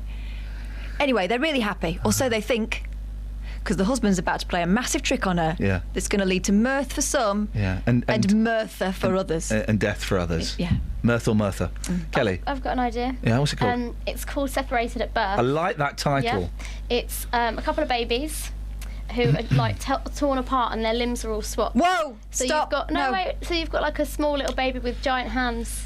And then you just swap all their parts about. Do you want to do the on-air apology, Kath? You probably should. No babies have been hurt in the making of this idea, but Kelly will be. Thanks very much indeed. Let's go. Let's go to Jim. Morning, Jim. Good morning. What you got for us, fella? I've got a complaint. It's about your lock poker game. I'll take my feet off the table. This could get serious. Let me get a pen and Right. paper. Go on, fella. Go on, Jim. Okay. Now I believe it was you that gave a Scottish lock. There's no such thing. It's a lock. It's not lock. So I think you just get your coat and just go home, because you should be banned for the week. Right. This is outrageous. Kelly, can you find me Noel Coward, the Bonnie Banks of Loch Lomond, please? Because I think we'd all agree, wouldn't we, Jim, that if anybody can speak the English language better than the Queen, it's Noel Coward, okay? No, I'm sorry. I totally disagree with you. It's Loch. You can disagree with me as much as you want, James, but you cannot disagree. Whereabouts are you from in Scotland, Jim? I'm from Greenock, on the west coast. Okay, so it's not proper Scottish. Greenock or Greenock? Greenock. It's no Greenock either. That's what all you English people say. Oh, again, do you know what? I wish you'd voted yes or no, whichever was the one you didn't vote. I don't, because I hope none of my Scottish family are listening to this, because they'll kill me. You can argue with me, Jim. It's what's that sing? It's the Body Banks of Loch Lomond. Loch Lomond. It's not lock. Turn the fader off so I can spell it. It's not a lock. It's Loch Lomond. Listen, Jim, calm down. Put the bottle down, right? You can have a go at me. You can, and I'm glad you're taking this in the way it's intended, mate. You can have a go at me for mispronunciation. Of course you can. That's your prerogative. You simply cannot argue with the pronunciation of Noel Coward. That's not possible. You can't. That's not possible. That guy speaks English better than the Queen does. Okay? And when my team... Yeah, but a lock is Scottish. It's no English. There's nothing to do with the Queen and Noel Coward. No, Jim, you're right, actually, and I apologise. You're right. Thank you. Thanks for calling. You should get your stuff and just go no, home, Jim, sorry. You should be banned. You're right, Jim. You're right, Jim. Thanks for calling. Oh, Jim, sorry, before you go, mate. Aye. What language is it you speak up there, you guys? Just remind me, sorry? What language? No, there's no such language. What language is it that you guys speak up there? Gaelic. No one speaks that. It's a dead language. What language are you speaking to me now? Which language have you chosen to speak? Mine, English, also belongs to Noel Coward. Listen to this. Thank you. I would now like to sing you my own personal version of a very old Scottish ballad. Here we go. On yon bonny banks and on yon bonny braes, where the sun shines bright on Loch Lomond. Oh, Jim, he said Loch Lomond. My true love. Yeah, it is Loch. He said Loch. Listen. He said Loch. Listen. On the bonny. There's no phlegm. Yeah, but it's well known that he's a lisp. There's no phlegm. Listen, here we go. He's going to rock in a minute. For I'll take the high road, and you take the low road, and I'll be in Scotland for a year. Is this making you miss home, Jim? My true love. Not really, I don't like that accent. Hang on, here we go. On the bonny, bonny banks of Loch Lomond. Loch. Loch. He said Loch, yeah. Here we go. He's going to rock now. Listen, hang on. On yon bonny banks and on yon bonny braes, where the sun shines bright on Loch Lomond. He's saying Loch, mate. He's saying Loch. I'm sorry, Jim. Listen, I'm going to let you listen for the rest of the week. Okay. But it's a yellow card, mate. You're a good sport. Thanks for calling, fella. Take care. Okay, thanks. Ta-ta. His wee bitty kilt of Caledonian plaidie, he's my new love, my true love, my little sugar daddy. As we're hiccuping through the heather, together we cry, I'll take the high road and you take the low road. This is live in Las Vegas. Weren't the old days weird? It was a great album, but... And my true love and other friends as well. So they loved that. That was a joke. That was a posh joke from the olden days. For a roll in the hay, nonny, nonny, on the bonny, bonny, bonny banks of Loch Lomond. Isn't it funny? Henry's on the line. Morning, Henry. Hello, Ian. What you got for us, Henry? Australian diabetes separated birth. Thanks for calling, Henry. Let's go to Jake. Morning, Jake. Morning. How you doing? I'm losing the will to live, Jake. So I've got an idea for a TV show. Yeah, what's it called? Separated at Birth. I like the title. What happens in it? Well, you're following the lives of 101 Dalmatians that are separated at birth. When's it on? No idea. Oh, well, I can't set my Sky Plus because that's that. How long does this series run for? 101 days. I'm in. Thank you, Jake. Pretty good idea. It's a great title. Kicking myself. It's a great title. Just remind me of what happens in that show again. 101 Dalmatians separated at birth. You follow them for 101 days, see what happens. Gosh, why didn't we think of that? Why didn't we think of that? Travel news for beds, cards and bugs. BBC Three Counties Radio. Long delays on the M1 northbound because of an accident between junction 12 for Flitwick and 13 for Bedford, which has closed 2 lanes because a lorry is overturned. Queues are reaching back to junction 10 for Luton Airport, but they're passing in. Lanes 2 and 3 are closed, but lane 1 is blocked at the Toddington services by another 2-car accident in the queues. On the M1 southbound, it's really slow from junction 13 for Bedford and 12 for Flitwick because of people slowing down to look over. And on the A1M northbound, there's a lane closed there because of an accident involving 3 vehicles between junction 6 for Welwyn Garden City and 7 for Stevenage. That's causing queues back from junction 5 for the B195, and it's also causing queues southbound on the B197 from Welwyn Garden City as people look over there. On the A148, that's been partially blocked by an accident at the A40 London Road, which is causing queues back from Oxford. Samantha Bruff, BBC Three Counties Radio. Sammy, thank you very much indeed. Excellent stuff as always. Hey, I've enjoyed the last 2 days far too much. Can we do a bit of a rubbish show tomorrow? I think we owe ourselves. Thank you, Kelly. Thank you, Shaggy. Catherine, are you free later on today to have that chat? I think it's getting more and more urgent. Back tomorrow at 6. Local and vocal across beds, hearts and bucks. This is BBC Three Counties Radio. Thank you, Iain. Good morning. Welcome to the JVS show. I'm Jonathan Vernon-Smith. It's Wednesday. It's 9 o'clock. And on today's big phone-in, do you respect people from different cultures who still smack their children? A High Court judge has said we must make allowances for people from different cultures who live in this country but still want to smack their children. She argues that in many newly arrived communities in the UK, children are still slapped and hit for misbehaviour, and we must do more to understand that different cultural context. The NSPCC disagree. They say children need to be protected, irrespective of cultural sensitivities. Well, under the 2204 Children's Act, parents are allowed to smack their children as long as it amounts to reasonable punishment. Well, this morning I want your reaction to this. Do you respect people from different cultures who still smack their children? Pick up the phone, come on and have your say on 08459 455 555. This is the JVS show on BBC Three Counties Radio. I'll take your call in just a second, but first let's get the latest BBC News. It's 9:01. Here's Simon Oxley. The headlines: appeal court hearing for man jailed for Hertfordshire killing, police name Milton Keynes murder victim, and woman attacked in Bedfordshire lay-by. BBC Three Counties Radio. A man who served 18 years in prison for a murder in Hertfordshire he says he didn't commit is taking his fight to get his conviction quashed to the appeal court today. Kevin Lane was jailed for murdering Robert McGill in Rickmansworth in 1994, but his lawyers claim a corrupt police officer interfered with his case. He's always maintained his innocence. I was saying I was innocent from day one. When I was in the dock and found guilty, I turned to the jury and said, "You've made a terrible mistake. I never did this."